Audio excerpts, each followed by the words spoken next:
ஒண்ணு எம்ப்ளாய்மெண்ட், இன்னொன்னு கவர்மெண்ட்டுக்கான இன்கம். கவர்மெண்ட்டுக்கு இன்கம் கிடைச்சதுன்னா ஸ்கீம்ஸா கீழே வரும். அப்போ நாட்டுக்குள்ள உற்பத்தி அதிகரிக்கிறதுக்கான முயற்சியா இந்த எஃப்டிஏ அப்படின்றத பார்க்கலாம். இங்கிலாந்து மாதிரி யூஎஸ் மாதிரியான நாடுகள் எதுக்கு இந்தியா கிட்ட வந்து இந்த எஃப்டிஏ போடுறதுக்கு ரொம்ப ஆர்வமா இருக்காங்க. இப்ப சமீபத்துல விவாதிக்கப்படுற விஷயம் என்ன, யூஎஸ்ஏ வந்து இந்தியாவை திணிச்சு ஒரு கையெழுத்து வாங்கிட்டாங்க, இந்திய விவசாயிகள் வந்து பாதிக்கப்பட வாய்ப்பு இருக்கு அப்படின்னா கிரிட்டிசைசேஷன் ஓடிட்டு இருக்கு. ஒரு பக்கம் காங்கிரஸ் சொல்லிட்டு இருக்காங்கல்ல, அப்படி என்ன சார் அவங்களுக்கு அந்த ஒப்பந்தம் தேவைப்படுது அப்படின்னு சொன்னா, இவன் யூஎஸ் பாத்தீங்க அப்படின்னு சொன்னா அங்க இருக்கிற மக்கள் பெரும்பாலும் தன்னுடைய தேவைகளை பூர்த்தி செய்யற நிலையை நோக்கி நகர்ந்துட்டாங்க. அப்போ ஒரு டிமாண்ட் அப்படின்றது என்ன ஆயிடும்னா ஒரு இடத்துல ஸ்டாக்னன்ட் ஆயிடும். அப்ப டிமாண்ட் அப்படின்றது இன்க்ரீசிங் ஆர்டர்ல இருந்தாதான் இங்க ப்ரொடக்ஷன் தொடர்ச்சியா நடந்துகிட்டே இருக்கும். அவன் நாட்டுல உற்பத்தி ஆகிற காணும், அவன் நாட்டுல உற்பத்தி ஆகிற சன்ஃபிளவர் ஆயில் சீட்ஸோ பெருசா விற்பனை ஆகல, அங்க இருக்க மக்கள் தேவைக்காக சும்மாதான் கிடக்கு அப்படின்னா அதோட பிரைஸ் என்ன ஆயிடும், தாறுமாறா குறைஞ்சு போயிடும். அப்ப அதுக்கு பதிலா என்ன பண்ணலாம், இங்க இருக்கிற சன்ஃபிளவர் ஆயிலையோ இங்க இருக்கிற வீட் கார்னையோ கொண்டு வந்து சொல்லுங்க சார். சார் வாய்ஸ் எக்கோ கேக்குது sir. Sorry sir, voice echo கேக்குது. Sorry sir. ஒரு குறிப்பிட்ட பொருட்களை கொண்டு போய் இங்க டிமாண்ட் இருக்கிற ஒரு மார்க்கெட்டை கண்டுபிடிச்சு அங்க கொடுத்துட்டோம் அப்படின்னு சொன்னா இங்க இருக்கிற ஸ்வீட் கார்னுக்கோ இங்க இருக்கிற தானியங்களுக்கோ டிமாண்ட் கிரியேட் ஆயிடும். அப்போ இந்தியா வந்து மிகப்பெரிய சந்தை. அப்ப நம்ம எந்தெந்த ஆஸ்பெக்ட்ல யோசிக்கணும்னு பாருங்க. எப்படி இந்தியா இவ்வளவு பெரிய சந்தையா இருக்கு, இந்த கன்சம்ஷன் எப்படி இன்க்ரீஸ் ஆகுது, இந்த மக்கள் இவ்வளவு பொருட்களையும் பயன்படுத்துறதுனால என்னென்ன நன்மைகள் நடக்கும். அப்ப உலகளாவிய பொருட்கள் நம்ம உள்ளூர் சந்தையிலேயே கன்சம்ஷன் பண்றதுக்கான வாய்ப்பு ஏற்பட்டுரும். இதனால சமூகத்துல சமத்துவ நிலைகள்லாம் ஏற்படுறதுக்கு வாய்ப்பு இருக்கு. இப்படி பாசிட்டிவ் பாயிண்ட் போலாமா. இன்னொரு பக்கம் இதுல நெகட்டிவ் சைடு இருக்கும். உங்களுக்கு கொஸ்டின் அப்படிதான் கேட்பான், இந்த ரீசன்ட் எஃப்டிஆர்ஸ்னால இருக்கிற ப்ரோஸ் அண்ட் கான்ஸ், நிறை குறைகளை ஆராய்க அப்படின்னு கேட்பான். அப்ப என்னென்ன கான்ஸ், அந்த குறைகள் இருக்கு அப்படின்னு சொல்லும்போது, இப்போ கம்மியான விலையில வெளிநாட்டு இந்த வெங்காய உற்பத்தி எல்லாம் பாத்தீங்கன்னா சில நேரம் ஏற்றுமதிக்கு தடை விதிப்பாங்க. ஏன்னா உள்நாட்டிலேயே பத்தாம இருக்கும். வெங்காயம் விலை 100 ரூபாய் ஆயிடும் ஒரு கிலோ. அப்ப என்ன பண்ணுவாங்க, உடனே இறக்குமதிக்காக எகிப்து மாதிரி நாடுகள்ல இருந்து வெங்காயம் இறக்குமதிக்கு கவர்மெண்ட் அலோவ் பண்ணுவாங்க.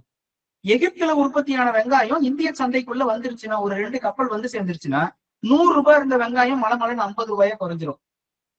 வெங்காயம் விலை நார்மலா அந்த ஒரு ஸ்டாக்னட் அந்த கரெக்டான பிளேஸ்ல வந்து சேர்ந்துரும். அப்ப இதுவே 2 கப்பல்ல வந்த வெங்காயத்துக்கு பதிலா 20 கப்பல்ல வந்துச்சுன்னா உள்நாட்டு சந்தையில வெங்காயம் அதிகமா ரொம்பிடும். அப்ப அவன் என்ன பண்ணுவான், அவன்கிட்ட அதிகமா இருக்குன்றதுக்காக வெங்காயத்தை வெறும் 10 ரூபாய்க்கு கூட கொடுப்பான். இங்க அந்த வெங்காயம் 20 ரூபாய்க்கே கிடைக்க ஆரம்பிச்சிடும். அப்ப நம்ம ஊர்ல இருக்கிற விவசாயி உற்பத்தி பண்ணவருக்கு வெங்காயம் விலை கிலோ 10 ரூபாய் கூட கிடைக்காது. உற்பத்தியாளர்கள் பாதிக்கப்படுவாங்க. விவசாயத்தையோ மற்ற தொழில்களையோ உள்நாட்டிலேயே சார்ந்து இருக்கக்கூடிய தொழிலாளர்கள் என்ன பண்ணுவாங்க, அந்த வேலை வாய்ப்பே கிடைக்காம பாதிக்கப்படுறதுக்கு வாய்ப்பு இருக்கு. கொஞ்ச நேரம் முன்னாடிதான் நான் சொன்னேன், இந்த எஃப்டிஏவால தொழிற்சாலைகள்ல வேலை வாய்ப்பு கிடைக்க வாய்ப்பு இருக்கு அப்படின்னு சொன்னேன். ஆனா அது நெகட்டிவ் சைட்ல எங்க ரெஃப்ளெக்ஷன் ஆகும், வேளாண்மை துறையில அதிகப்படியா ரெஃப்ளெக்ஷன் ஆக வாய்ப்பு இருக்கு. விவசாயத்துல அதிக லட்சக்கணக்கான மக்கள் இந்தியாவில பாடுபட்டு ஒரு பொருளை உற்பத்தி பண்ணுவாங்க. அது கம்மியான காஸ்டுக்கு வெளிநாடுகள்ல இருந்து உள்நாட்டுக்கு வந்துருச்சுன்னு சொன்னா என்ன ஆயிடுங்க, நீங்க இந்த நமக்கு வந்து வேலை வாய்ப்பே இல்லாம போயிடும். இதுதான் நிறைய இடங்கள்ல விவாதிப்பாங்க. இந்தியாவில வந்து நிறைய சப்சிடி கொடுக்கறதெல்லாம் கண்ட்ரோல் பண்ணணும் அப்படின்னா கூட சர்வதேச சந்தைகளை பேசுறதுக்கு காரணம் இதுதான். இந்தியாவில அதை நீங்க கட்டுப்படுத்துறதுக்கு முயற்சி பண்றீங்க, ஆனா அது சர்வதேச சந்தையில பிரச்சனையா இருக்கு அப்படின்னு விவாதம் பண்ணுவாங்க. இதை கொஞ்சம் பார்த்துக்குங்க. இம்ப்ளிமெண்ட் ஆகும் போது நமக்கு இது ஏன் அவசியம் அப்படிங்கறது வந்து கேட்கறதுக்கான வாய்ப்பு இருக்கு. நெக்ஸ்ட் பாருங்க, தொழில்துறை நிபுணர்கள். இது வந்து டைரக்டா ஒரு ஃபேக்ட் தான். இது எல்லாருமே நீங்க கேள்விப்பட்டிருக்க முடியும். என்னன்னா நீங்க இன்ஜினியரிங்கோ ஆர்ட்ஸ் அண்ட் சயின்ஸோ படிக்கும்போது உங்க காலேஜ்ல நீங்க ஏதோ ஒரு டிபார்ட்மெண்ட் இசி டிபார்ட்மெண்ட் படிக்கிறீங்கன்னு வச்சுக்கோங்களேன். உங்க ஹெச்ஓடி பிஹெச்டி முடிச்சவராவோ இல்ல ஏதோ ஒரு ப்ரொஃபசர் வந்து இருப்பாங்க, எம்ஏ முடிச்சவங்க. உங்க டிபார்ட்மெண்ட் சொல்லுங்க sir. Sorry for interrupting sir. Sir இப்ப வந்து நிறைய தடையற்ற ஒப்பந்தங்கள் வந்து அப்பப்போ நம்ம பண்ணிட்டே இருக்கிறோம்ல சார். இது வந்து நம்ம எப்படி எந்த கண்ட்ரி கூட நம்ம வந்து அதிகமான இம்பார்ட்டன்ஸ் கொடுத்து படிக்கிறது சார்? இல்லங்க, பொருளின் அடிப்படையில தாங்க வந்து எஃப்டிஏ வந்து சைன் ஆகும். கண்ட்ரியோட அடிப்படையில் அப்படின்னு சொல்லி போனோம்னா இப்ப யூஎஸோட இருக்கிற மாதிரி பிரச்சனைகள் தான் உருவாக வாய்ப்பு இருக்கும். நமக்கு என்ன பொருள் தேவை, அந்த நாடு இப்ப நீங்க சவுத் ஆப்பிரிக்காவோடவோ இல்ல வெனிசுலாவோடவோ ஒரு தடையற்ற ஒப்பந்தம் போடுறதுக்கான வாய்ப்பு ஏற்படுதுன்னா நம்ம தாராளமா வரவேற்கலாம். என்ன காரணம்னா அவங்ககிட்ட நிறைய நிலக்கரியும் கச்சா எண்ணெயும் இருக்கு. அப்ப அவன் வந்து நமக்கு எந்த தடையும் இல்லாம நிலக்கரியும் கச்சா எண்ணெயும் கொடுக்குறான் அப்படின்னு சொன்னா நம்ம வரவேற்கலாம். அவங்க எழுதி போடலாம், ஆனா அதை விட மாட்டாங்க சில நேரங்கள்ல. அதுக்கு நிறைய ரெஸ்ட்ரிக்ஷன்ஸ் இருக்கும். அப்ப இந்த எஃப்டிஏ அப்படின்றது கூட்ஸ் பேஸ்ல தான் இருக்கும், கண்ட்ரி பேஸ்ல நீங்க யோசிக்க வேண்டாம். சோ எந்த கண்ட்ரில வந்து நமக்கு என்ன பெனிஃபிட் ஆகுதுங்கறத மட்டும் நோட் பண்ணி படிச்சா போதும் இல்லைங்களா சார்? ஆமாங்க. Okay sir, thank you sir. நமக்கு அதனால அந்த பொருள் மூலமா இந்தியாவுக்கு என்ன லாபம், அந்த பொருளால இந்தியாவுக்குள்ள எப்படி நம்ம வந்து அதை கன்சியூம் பண்றதுலயோ இல்ல உற்பத்தி பண்றதுலயோ நம்ம பெனிஃபிட் ஆக போறோம்.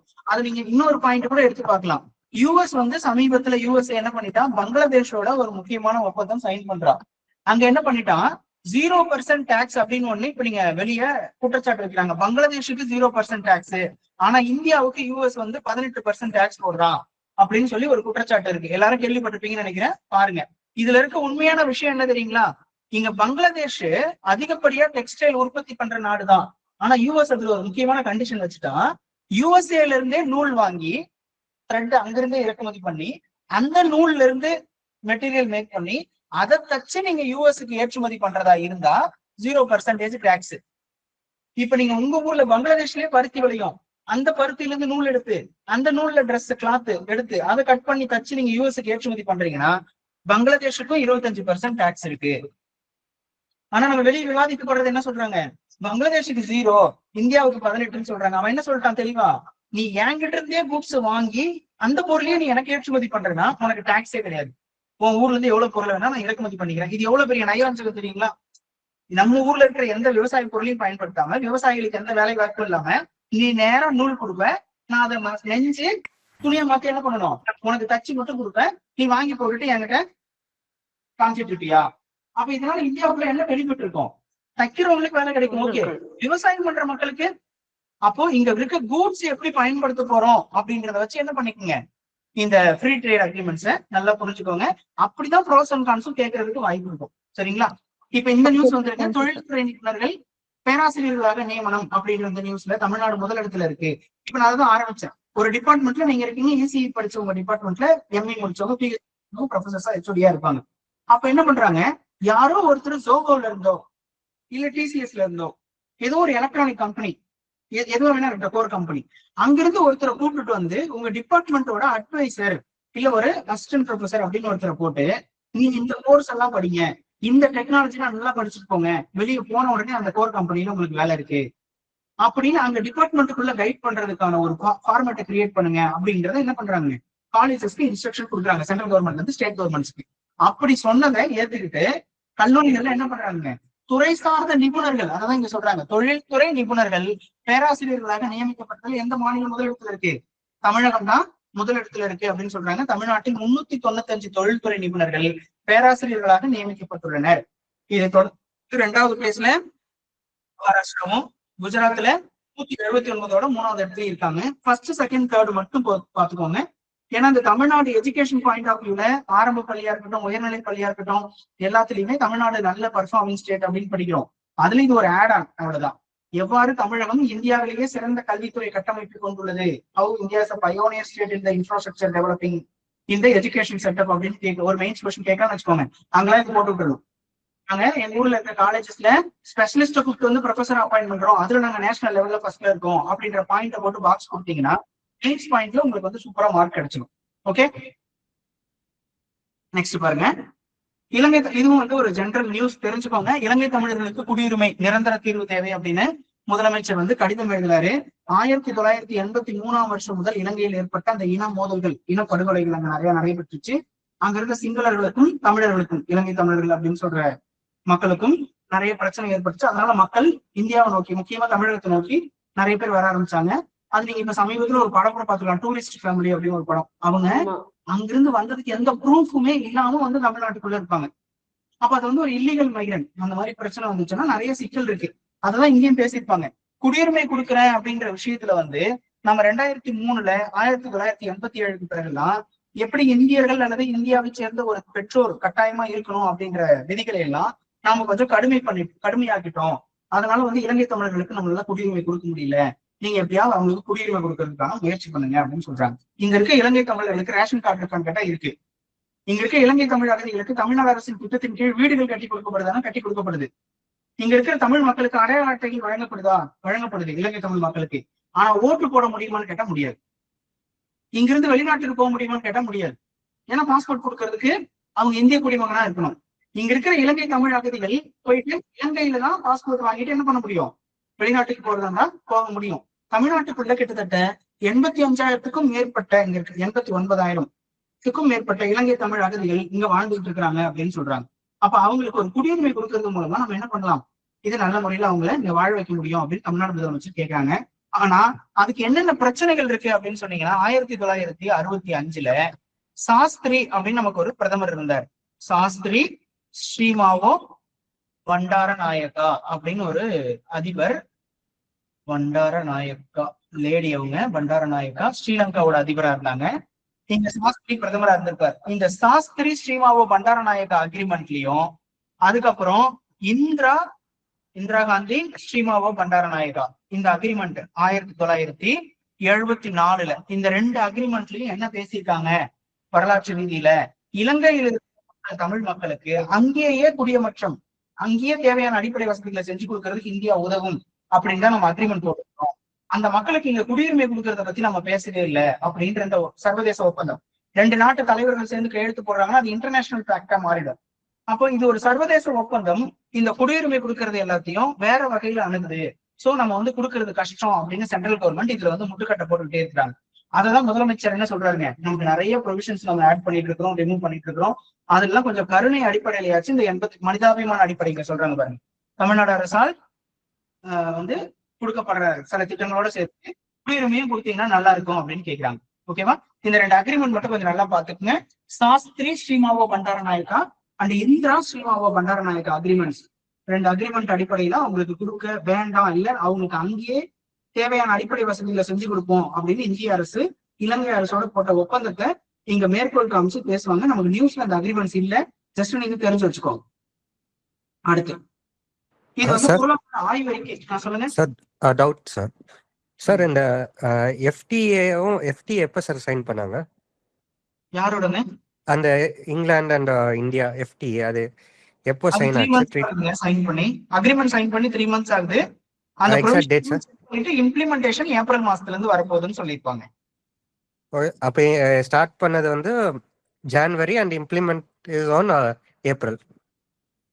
ஆமாங்க, அக்ரிமெண்ட் சைன் போட்ட டேட் மந்த் எல்லாம் பெரும்பாலும் எக்ஸாம்ல கேட்க மாட்டாங்க. நீங்க ஜஸ்ட் தெரிஞ்சுக்கிறதா தெரிஞ்சுக்கோங்க. ஒரு 3 months பிஃபோரே அதுக்கு சைன் போட்டுட்டாங்க. எனக்குமே எக்ஸாக்ட் டேட் தெரியல. இம்ப்ளிமெண்டேஷன் ஏப்ரல் மாசத்துல இருந்து நடக்க போகுது. ஓகேங்களா? Okay sir. ஓகேங்க, வேற எதுவும் டவுட் இருக்கா? அதுக்கப்புறம் அந்த தமிழ்நாடு ப்ரொஃபஷனல் அது எப்ப சார் இது சைன் ஆச்சு? என்ன ப்ரொபோஷனுங்க?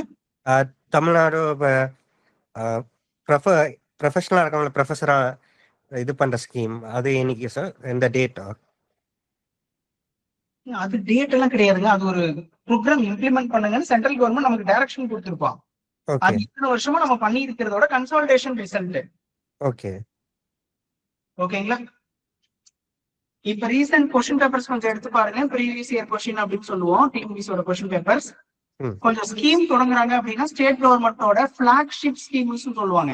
கலைஞர் மகளிர் உரிமை தொகை அப்படின்னு படிக்கிறீங்க அப்படின்னா அதுக்கு ஒரு டேட் பாக்குறீங்க. செப்டம்பர் மாசம் 17ஆம் தேதி 2023 தொடங்கினாங்க. செப்டம்பர் 15 2023 தொடங்கினாங்க அப்படின்னு டேட் பாக்குறதுல உங்களுக்கு ஒரு பயன் இருக்கும். கொஸ்டின்ல கேட்பாங்க. மத்த எல்லாத்துக்குமே டேட் தேடாதீங்க. கவர்மெண்டோட பிளாக்ஷிப் ஸ்கீம், பிளாக்ஷிப்னா அவங்க 100 ஸ்கீம் இருக்கும். அதுலயே அவங்க ரொம்ப முக்கியமா எது நினைக்கிறாங்களோ அந்த ஸ்கீம்க்கு தான் மேபி டேட் கேட்கலாம். அது கூட கேட்கலாம் தான். இப்ப ரீசெண்ட் டைம்ல அந்த டேட் கேட்கிற ஃபார்மேட் எல்லாம் கொஞ்சம் கம்மி பண்ணிட்டு வந்துட்டாங்க. நீங்க அந்த மாதிரி கொஞ்சம் இம்பார்ட்டன்ட் ஸ்கீம்ஸ்ல மட்டும் டேட்ஸ் வந்து கான்சென்ட்ரேட் பண்ணுங்க. ஓகேங்களா? Okay sir. ஓகே. இந்த எக்கனாமிக்கல் சர்வே அப்படின்னு ஒண்ணு வருஷம் இப்ப வந்து நம்ம ஒரு 2 வருஷமா கொடுத்துட்டு இருக்கோம். ஸ்டேட் கவர்மெண்ட்ஸ் பெருசா வந்து எக்கனாமிக் சர்வேன்னு கொடுக்கறது கிடையாது. பொருளாதார ஆய்வறிக்கைன்னு மற்ற மாநிலங்கள். நாம தான் முதல்ல தமிழ்நாடு அரசு தான் 2024 பிறகு எக்கனாமிக் சர்வே அப்படின்றத கொடுக்க ஆரம்பிச்சோம். அப்ப இந்த சர்வே அப்படின்றது என்ன இருக்கும் அப்படின்னு பாத்தீங்கன்னா, தமிழ்நாட்டுல நம்ம நடைமுறைப்படுத்தப்பட்ட திட்டங்கள் மூலமா இங்க கிடைச்ச நமக்கு பெனிஃபிட்ஸ் என்ன, இன்னும் ஃபியூச்சருக்கு நாங்க என்ன கையில வச்சிருக்கோம். அப்ப அந்த ஆய்வறிக்கை அப்படின்னா புரியுது இல்லைங்களா? நான் ஏற்கனவே என்ன பண்ணிட்டு இருக்கேன், அதனால இப்ப என்ன கையில வச்சிருக்கேன், இன்னும் நான் இதுல இன்வெஸ்ட்மெண்ட் போடுறது மூலமா என்கிட்ட இன்னும் என்னென்ன ஃபியூச்சர்ல கிடைக்கும் அப்படின்னு ஒரு ரிப்போர்ட். அதை யார் ரெடி பண்றாங்க அப்படின்றத பாருங்க. மாநில திட்டக்குழுவால் தயாரிக்கப்பட்ட. இப்ப மாநில திட்டக்குழு அப்படின்றது எப்படிங்க? ஸ்டேட் பிளானிங் கமிஷன் அப்படின்னு சொல்றோம். மாநில திட்டக்குழு எப்போது தொடங்கப்பட்டது? ஸ்டேட் பிளானிங் கமிஷன் 1971 முன்னாள் முதலமைச்சர் கருணாநிதி அவர்களால் தொடங்கப்பட்டது. ஸ்டேட் பிளானிங் கமிஷன் அப்படின்றது state development policy council SDPC அப்படின்னு 2017 பிறகு நேம் சேஞ்ச் பண்றதுக்கு முயற்சி பண்ணாங்க. ஓகேங்களா? முன்னாள் முதலமைச்சர் எடப்பாடி பழனிசாமி இருக்கும்போது state planning commission name changing into state development policy council SDPC அப்படின்னு நேம் சேஞ்ச் பண்ண முயற்சி பண்ணி நேம் சேஞ்சும் பண்ணாங்க. 2021 திமுக அரசு பொறுப்பேற்றதற்கு பிறகு, முதலமைச்சர் ஸ்டாலின் பொறுப்பேற்றதுக்கு பிறகு அதை மறுபடியும் என்ன பண்ணிட்டாங்க, நேம் சேஞ்ச் பண்ணி ஸ்டேட் பிளானிங் கமிஷன் அப்படின்னு மாத்திக்கிட்டாங்க. ஓகேவா? 2 முறை, அதாவது ஒரே ஒரு சேஞ்ச் SDPC சேஞ்ச் பண்ணிட்டாங்க, அது மறுபடியும் பிளானிங் கமிஷனா மாறிடுச்சு. இப்ப பிளானிங் கமிஷனோட சேர்மன் யாருங்க? மாநில திட்டக்குழுவினுடைய தலைவர், CM, மாநில முதலமைச்சர். இதனுடைய துணைத் தலைவர் யாரு? Vice chairman of state planning. அந்த டைம் மட்டும் நல்லா தெரிஞ்சுக்கோங்க.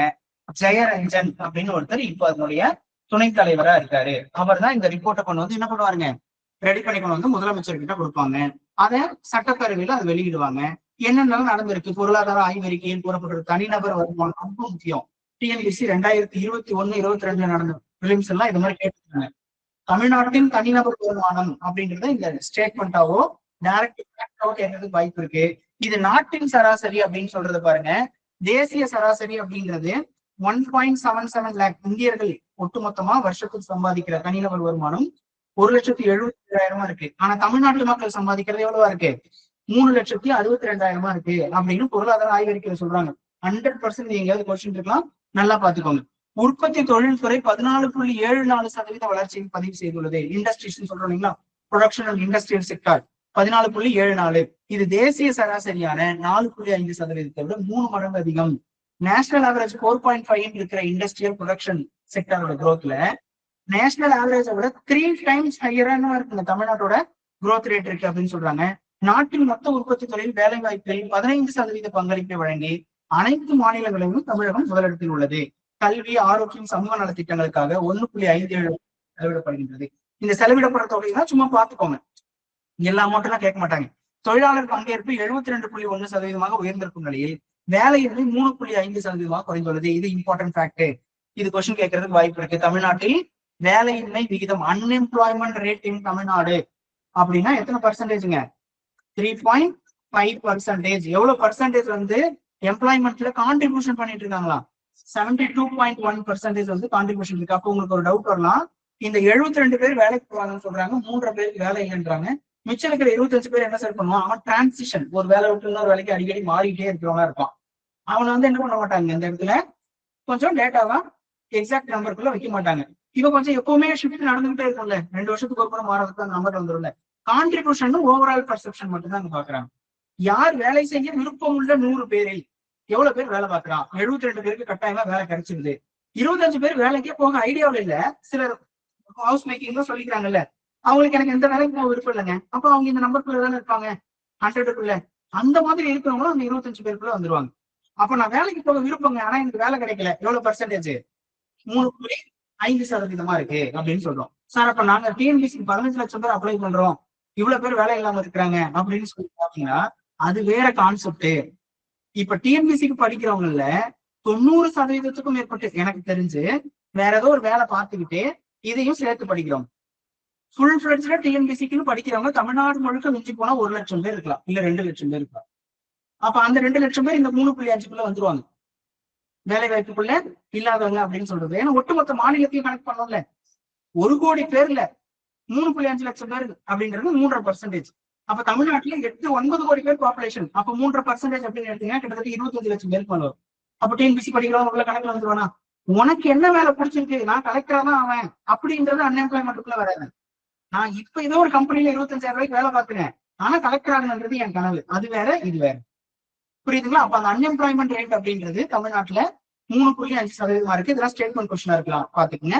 52.07 பில்லியன் டாலர் மதிப்பு எட்டும் வகையில் தமிழகத்திலிருந்து வாணிகப் பொருட்களுடைய ஏற்றுமதியும் உயர்ந்திருக்கு அப்படின்னு சொல்றாங்க. இந்த இடத்துல இந்த திட்டக்குழு செயல் துணைத் தலைவர் ஜெயரஞ்சன் இதை சொல்றாரு அப்படின்ற மாதிரி சொல்லிட்டாங்க. பெண்களோட வேலை வாய்ப்பு, பொருளாதார பங்களிப்பு இதெல்லாம் தனியா கொடுத்திருக்கிறோம். 1076 கிலோமீட்டர் ஸ்டேட்மெண்ட் இதுவும் ஓகேங்களா. புதிய திட்டங்கள் 2030க்குள் 1 டிரில்லியன் பொருளாதாரம் இலக்கு உள்ளிட்டவை இந்த அறிக்கையின் முக்கிய அம்சங்கள். 1 டிரில்லியன் எக்கனாமி அப்படின்றத நம்ம அடிக்கடி டிஸ்கஸ் பண்ணியிருக்கோம். 2030க்குள் தமிழ்நாட்டின் பொருளாதாரத்தை 1 டிரில்லியன் பொருளாதாரமாக மாற்றி காட்டும் அப்படின்னு முதலமைச்சர் வச்ச இலக்கையும் பேசியிருக்காங்க. இதுல பெண்களோட பங்களிப்போட சேர்ந்து நடக்கும் அப்படின்னு சொல்லியிருக்காங்க. இது அப்படியே ஒரு முறை படிச்சு பாருங்க. திரும்ப இன்னொரு முறை அந்த வீடியோ போடும்போது கூட எடுத்து படிங்க, ஸ்டாப் பண்ணிட்டு. இல்ல பேப்பர் உங்க கையில இருக்குன்னு நல்லா பார்த்து வச்சுக்கோங்க. அடுத்து இது ஜஸ்ட் ஒரு ஃபேக்ட் மட்டும். 2 நேம் ப்ராமினன்ட் பர்சன்ஸ் அப்படின்னு உங்க சிலபஸ்ல இருக்கும். எமினன்ட் பர்சன் அப்படின்னு ஒரு வார்த்தையும் இருக்கும், ப்ராமினன்ட் பர்சன் அப்படின்னு இருக்கும். ரெண்டுக்குமே ஒரே கிட்டத்தட்ட ஒரே மாதிரியான நியூஸ் தான் கிடைக்கும் இந்த அவார்டு வாங்குறவங்களா. 2024ஆம் ஆண்டிற்கான கலைத்துறை வித்தகர் விருது எங்கேயாச்சும் டிஎன்பிசில மேக்ஸ்ல போலவீங்கள ஏதோ ஒண்ணு கேட்டு வைக்கலாம். அதனால இதை நான் ஜஸ்ட் இந்த பேரா மட்டும் ஹைலைட் பண்ணியிருக்கேன். நடிகை எம்.என். ராஜம் அவங்களுக்கும் 2025ஆம் ஆண்டுக்கான விருது மூத்த திரைப்பட இயக்குனர் எஸ்.பி. முத்துராமன் அவர்களுக்கும் வழங்கப்பட்டுள்ளது. 2 நேம். 2024க்கான கலைத்துறை வித்தகர் விருது எம்.என். ராஜத்துக்கும் 2025ஆம் வருஷத்துக்கான கலைத்துறை வித்தகர் விருது எஸ்.பி. முத்துராமனுக்கும் வழங்கப்பட்டுள்ளது. இயக்குனர், அவங்க நடிகை. ஓகேவா? 2 நேம் தான், வேற எதுவும் நமக்கு இதுல பெருசா தேவைப்படாது. அது கொஞ்சம் அப்படியே நேம் மட்டும் பார்த்து வச்சுக்கோங்க. அடுத்து சென்ட்ரல் ஸ்டேட் ரிலேஷன். இந்த நியூஸ் தான் இந்த வாரத்தோட ரொம்ப முக்கியமான ஹைலைட்டட் நியூஸா பாக்குறேன். இதுக்கப்புறம் இதுல கொஞ்சம் நிறைய இதுல கனெக்ஷன்ஸ் இருக்கு. மத்திய மாநில உறவுகள் அப்படின்னு பேச ஆரம்பிச்சாலே ரொம்ப நீண்ட காலமாக தமிழ்நாடு அரசு வந்து மத்திய அரசோட சண்டை. இப்ப கூட போன வாரம் கூட முதலமைச்சர் ட்வீட் எல்லாம் போட்டிருக்காரு, ஒரு இதுல பேசியிருக்காரு. மத்தியில் கூட்டாட்சி, மாநிலத்தில் சுயாட்சி அப்படிங்கிற ஒரு வார்த்தையை பேசுவாங்க. காங்கிரஸ்ல இருந்து அமைச்சர் பதவி கேட்கறாங்க அப்படின்றதுக்காக அதை முதலமைச்சர் யூஸ் பண்ணியிருப்பார். ஆனா நம்ம என்ன பண்றோங்க, அந்த ஒரு தீம் நாங்கதான் வந்து இங்க நாங்களே ஆள்வோம் மாநிலத்துல, மத்திய அரசுல கூட்டாட்சி, அங்க இருக்கிற கட்சிகளோட கூட்டணி ஆட்சி ஏற்படுத்துவோம் அப்படின்ற ஒரு மீனிங்ல பேசியிருப்பார். இப்ப இந்த இடத்துல ஒரு முக்கியமான ஃபேக்ட் கொடுக்குறாங்க பாருங்க, கொஸ்டின் கேட்கறதுக்கு ரொம்ப ரொம்ப இம்பார்ட்டன்ட் வாய்ப்பு இருக்கிற ஒரு பிளேஸ். மத்திய மாநில உறவுகள் குறித்து அறிக்கை தயாரிக்க தமிழக அரசால் உச்சநீதிமன்ற முன்னாள் நீதிபதி குரியன் ஜோசப் தலைமையில் கடந்த 2015 ஏப்ரல் 15 உயர்நிலை குழு அமைக்கப்பட்டது. இதில் இந்திய கடல்சார் பல்கலைக்கழக முன்னாள் துணைவேந்தர் அசோக் வர்ஷன் ரெட்டி, தமிழ்நாடு திட்டக்குழுவின் முன்னாள் துணைத் தலைவர் மு. நாகநாதன் ஆகியோர் இடம்பெற்றிருந்தனர். அப்ப இவங்க என்ன பண்றாங்க, இந்த குழு வந்து பரிந்துரைய முதலமைச்சர்கிட்ட கொடுக்குறாங்க. இந்த இடத்துல அந்த நியூஸ் அப்படியே இருக்கு. தலைமைச் செயலாளர் இருக்கிறாங்க, முன்னாள் நீதிபதி குரியன் ஜோசப் இருக்கிறாரு, செயலாளர் ரீட்டா ஹரிஷ் தக்கர் இருக்கிறாங்க. கட் பண்ணும்போது கொஞ்சம் ஃபேஸ் எல்லாம் கட் ஆயிடுச்சு. ஃபேஸ் எல்லாம் பரவாயில்ல, நேம் மட்டும் நல்லா பாத்துக்கோங்க. அப்போ மத்திய மாநில உறவுகள் குறித்து தேசிய அளவில் மேற்கொள்ளப்பட்ட 4வது முக்கியமான ஆய்வு இது அப்படின்னு பேசுறாங்க. இப்ப ராஜமன்னார் குழு அப்படின்னு ஒண்ணு ஏற்கனவே பேசியிருக்காங்க, சர்க்காரியா கமிஷன் வந்து பேசியிருப்பாங்க, ஹனுமந்தையா கமிஷன் அப்படின்னு ஒண்ணு இருக்கும், புன்சி ஆணையம் அப்படின்னு சொல்லுவாங்க. அப்ப இது அதுக்கப்புறம் என்ன பண்றோம், இப்போ இங்க வந்து ஜோசப் குரியன் தலைமையிலான குரியன் ஜோசப் தலைமையிலான இன்னொரு கமிஷனை பத்தி பேசிட்டு இருக்காங்க. 1969, 71 இந்த சந்தானம் ராஜமன்னார் கமிஷன் இருக்கு இல்லைங்களா, டிஎன்பிசியில டிஎம்கே கவர்மெண்ட் ஆட்சியில இருக்கும் போதெல்லாம் அத்தனை இடத்துல கேட்பாங்க, பிரிலிம்ஸ் மெயின்ஸ் எல்லா இடத்துலயும். ஏன்னா முன்னாள் முதலமைச்சர் கருணாநிதி அவர்களால் ஏற்படுத்தப்பட்டது. அவரோட ரொம்ப முக்கியமான ரெக்கமெண்டேஷன் பெரிய அளவில் விவாதிக்கப்பட்டது. ஆளுநர்களுக்கு வந்து அரசியலமைப்பு அந்தஸ்தையை நீக்கணும்னு சொல்லியிருப்பார் ரெக்கமெண்டேஷன். கான்ஸ்டிடியூஷன்ல ஆர்டிகல் 150 to 53 இருந்து ஆரம்பிச்சு கவர்னரை பத்தி பேசுறாங்க இல்லைங்களா, அதெல்லாமே எடுக்கணும், அரசியலமைப்பு பதவியை அது தொடரக்கூடாது அப்படின்னு சொல்லி ரெக்கமெண்டேஷன் கொடுத்திருப்பாரு. சிவில் சர்வீசஸ் இருக்குல்ல, ஐஏஎஸ் ஐபிஎஸ் போன்ற பதவிகளை என்ன பண்ண சொல்லியிருப்பாரு, ரத்து பண்ணுங்க, அதெல்லாம் கேன்சல் பண்ணுங்க, தேவையில்லை, ஆல் இந்தியா சர்வீசஸ் அபாலிஷ் பண்ணிட்டு ஸ்டேட் சர்வீஸ் மட்டுமே போதும், பாத்துக்கலாம், இங்க டெப்டி கலெக்டர் டிஎஸ்பி ரெக்ரூட் பண்றோம், நாங்க அவங்கள வச்சு பாத்துக்கிறோம், நீங்க ஒன்னும் எங்களுக்கு ஐஏஎஸ் ஐபிஎஸ் எல்லாம் கொடுக்க தேவையில்லை அப்படின்ற ரெக்கமெண்டேஷன், ரொம்ப முக்கியமான ரெக்கமெண்டேஷன்ஸ் எல்லாம் இந்த ராஜமன்னார் கமிஷன் தான் என்ன பண்ணாங்க, கொடுத்தாங்க ஸ்டேட் கவர்மெண்ட் கிட்ட. அந்த கமிஷனோட ரெக்கமெண்டேஷன் ஏதாவது ஏற்கப்பட்டுச்சா? கிடையாது. இந்திரா காந்தி அதை முக்கியமா தவிர்த்தாங்க, எடுத்துக்கவே இல்லை அப்படின்னு சொல்லுவாங்க. ஆனாலும் இன்னை வரைக்கும் நம்ம சென்ட்ரல் ஸ்டேட் ரிலேஷனை பத்தி பேசும்போது பேசிக்கிட்டே இருக்கிறோம். அந்த மாதிரிதான் இங்க தமிழ்நாடு கவர்மெண்ட் 2015 உருவாக்குன குரியன் ஜோசப் தலைமையிலான இந்த சென்ட்ரல் ஸ்டேட் ரிலேஷன் கமிஷன் வந்து இதுக்கப்புறம் நீங்க எங்க பிரிலிம்ஸ் மெயின்ஸ் படிக்கும் போது விவாதிக்கப்படுறதுக்கான வாய்ப்பு இருக்கு. சரிங்களா? இங்க அதுக்கடுத்து நம்ம சொன்னதெல்லாம் இங்க இருக்கு பாருங்க. சர்க்காரி ஆணையம் 1983, 88, புன்சி ஆணையம் 2007, 2010 ஆகிய காலங்களில் அமைக்கப்பட்டது அப்படின்னு சொல்றோம். இது நம்ம நடுவுல பேசின அப்படின்னு சொன்னாக்கா 1967 அமைக்கப்பட்டு பரிந்துரை வந்து ஹனுமந்தையா அப்படின்னு ஒருத்தர் கொடுத்திருப்பாரு. மொரார்ஜி தேசாய் தலைமையில் ஆரம்பிக்கப்பட்டு ஹனுமந்தையா ஒருத்தர் பரிந்துரை கொடுத்திருப்பாரு. அது 1967 கொடுத்திருப்பாங்க. ஓகேங்களா? இதெல்லாம் அதுல கூட பாத்தீங்கன்னா அந்த முதல்ல மொரார்ஜி தேசாய் தலைமையில் அமைக்கப்பட்டு ஹனுமந்தையாவோட பரிந்துரைக்கப்பட்ட அந்த குழு வந்து முழுக்க அட்மினிஸ்ட்ரேட்டிவ் ரிஃபார்ம்ஸ்க்காக வச்சது. ஏஆர்சின்னு சொல்லுவாங்க, ஏஆர்சி 1. அதுல ஒரு டாபிக்ல தான் சென்ட்ரல் ஸ்டேட் ரிலேஷனை பத்தி பேசியிருப்பாங்க. ஆனா இந்த கமிஷன் எல்லாமே ஃபுல்லுமே சென்ட்ரல் ஸ்டேட் ரிலேஷனை பத்தி பேசுறதுக்காக அமைக்கப்பட்டது. அதனால இது ரொம்ப ரொம்ப இம்பார்ட்டன்ட். ஓகேங்களா? புன்சி, சர்க்காரியா, ராஜமன்னார், இப்ப 4வதா ஜோசப் குரியன் அப்படின்ற அந்த கமிஷனையும் நல்லா பாத்துக்கோங்க. இதே சென்ட்ரல் ஸ்டேட்ல அடுத்த நியூஸ்லயும் கண்டினியூ ஆகுது. இந்த புன்சி ஆணையம் அப்படின்லாம் இருக்கு இல்லைங்களா, இவங்க எல்லாம் எதை பத்தினா ரொம்ப முக்கியமா பேசினாங்க. இது வந்து உங்களுக்கு மெயின்ஸ் தான் தேவைப்படும். இருந்தாலும் தெரிஞ்சுக்கோங்க. அவர் 2007 2010 ஒரு ரெக்கமெண்டேஷனை சென்ட்ரல் கவர்மெண்ட் கொடுக்குறாங்க அப்படின் போது எதை பத்தி எல்லாம் பேசுறாங்கன்னு பாருங்க. ப்ரீபோல் அலையன்ஸ் அப்படின்னு ஒரு வார்த்தையை பத்தி சொல்றாரு. அது என்னங்க ப்ரீபோல் அலையன்ஸ்? சில நேரங்கள்ல பாத்தீங்கன்னா எலெக்ஷனுக்கு முன்னாடியும் ஒரு கூட்டணி வச்சிருப்பாங்க, எலெக்ஷனுக்கு அப்புறம் ஒரு கூட்டணி எம்எல்ஏக்களை வச்சு வைப்பாங்க. அப்ப எதை வந்து கன்சிடர் பண்றது அப்படின்னு வரும்போது ப்ரீபோல் அலையன்ஸை நம்ம எடுத்துக்கலாம் அப்படின்ற ஒரு பாயிண்ட் அவர் ரெக்கமெண்ட் பண்ணிருப்பாரு. எமர்ஜென்சி வந்து ஸ்பெசிபிக் ஏரியாஸ்ல போடலாம். இப்ப மாநிலங்கள்ல குடியரசுத் தலைவர் ஆட்சி அமல்படுத்துறதுக்கான ஆர்டிகல் என்ன? 365 அண்ட் 356. இந்த 365 நீங்க செகண்டரியா பாத்துக்கங்க. எனக்கு எழுதும்போது ஃபர்ஸ்ட் வந்துருச்சு. இதுதான் பிரைமரி 356 அப்படிங்கறதான் ஸ்டேட் எமர்ஜென்சி அப்படின்னு சொல்லுவோம். எதுக்கு ஒரு மாநிலம் முழுக்க எமர்ஜென்சி போடுறீங்க? ஒரு குறிப்பிட்ட ஏரியாவில் பிரச்சனைனா அந்த ஏரியாவுக்கு 356 போடுறதுக்கு ட்ரை பண்ணுங்க அப்படின்னு சொல்லியிருப்பாங்க. அப்புறம் கவர்னர் cannot execute அப்படின்னு சொல்லி நான் கான்ஸ்டிடியூஷனல் ஒர்க்ஸ் அப்படின்னு சொல்லியிருப்பாங்க. இங்க கீழே இருக்கு பாருங்க, நான் கான்ஸ்டிடியூஷனல் ரோல்ஸ் அப்படின்னு சொல்லி. அரசியலமைப்பு சொல்லி இருக்கிற வேலையை தவிர்த்து மித்த வேலையெல்லாம் கவர்னர் தலையிடாம இருந்தா நல்லா இருக்குங்க அப்படின்னு யார் சொல்லியிருப்பா? ஆணையத்துல கவர்மெண்ட் ரெக்கமெண்டேஷன்ஸ் கொடுத்திருப்பாங்க. அடுத்த டைம் பவுண்ட் ஃபார் கவர்னர். ஏன் இந்த பாயிண்ட் நான் இந்த 4 பாயிண்ட் மட்டும் எடுத்து வந்து உங்களுக்கு எக்ஸ்பிளைன் பண்ணா, கொஞ்ச நாளைக்கு முன்னாடி நம்ம பேசியிருக்கோம். உச்சநீதிமன்றத்திடம் குடியரசுத் தலைவர் ஒரு 14 கேள்வி கேட்டாங்க. கேள்வி ஞாபகம் இருக்குங்களா? படிச்சிருக்கீங்களா? அப்ப என்ன அது பிரச்சனையா இருந்துச்சு? ஒரு கவர்னர் 6 மாசத்துக்குள்ள 3 மாசத்துக்குள்ள ஸ்டேட் கவர்மெண்ட் கொடுத்த பில்லுக்கு கட்டாயம் பதில் சொல்லணும் அப்படின்னு உச்சநீதிமன்றம் ஒரு தீர்ப்பு கொடுத்தான். அப்ப பிரசிடென்ட் என்ன பண்ணாங்க? சுப்ரீம் கோர்ட் கிட்ட அது எப்படி நீங்க கவர்னருக்கு டைம் போல் வைக்க முடியும்? கான்ஸ்டிடியூஷன் என்ன சொல்லியிருக்கு? there is no time or no one can question the time taken by the governor, taken by the president அப்படின்னு சொல்லியிருக்கு. அது எப்படி நீங்க எனக்கு டைம் போல் வைக்கலாம் அப்படின்னு பிரசிடென்ட் கேட்டாங்க. அப்போ உச்சநீதிமன்றம் திரும்ப அவங்களுக்கு என்ன பதில் கொடுத்துச்சு? அப்படிலாம் டைம் வைக்க முடியாது அப்படின்னு சொல்லிச்சா. இந்த 4 மாசத்துக்கு முன்னாடி பிரச்சனை இருக்கிற இந்த இஷ்யூவை கொஞ்சம் என்ன சொல்லியிருக்காருங்க? டைம் பவுண்ட் ஃபார் கவர்னர் வைங்க, வச்சா நல்லா இருக்கும் அப்படின்னு சொல்லியிருக்காரு.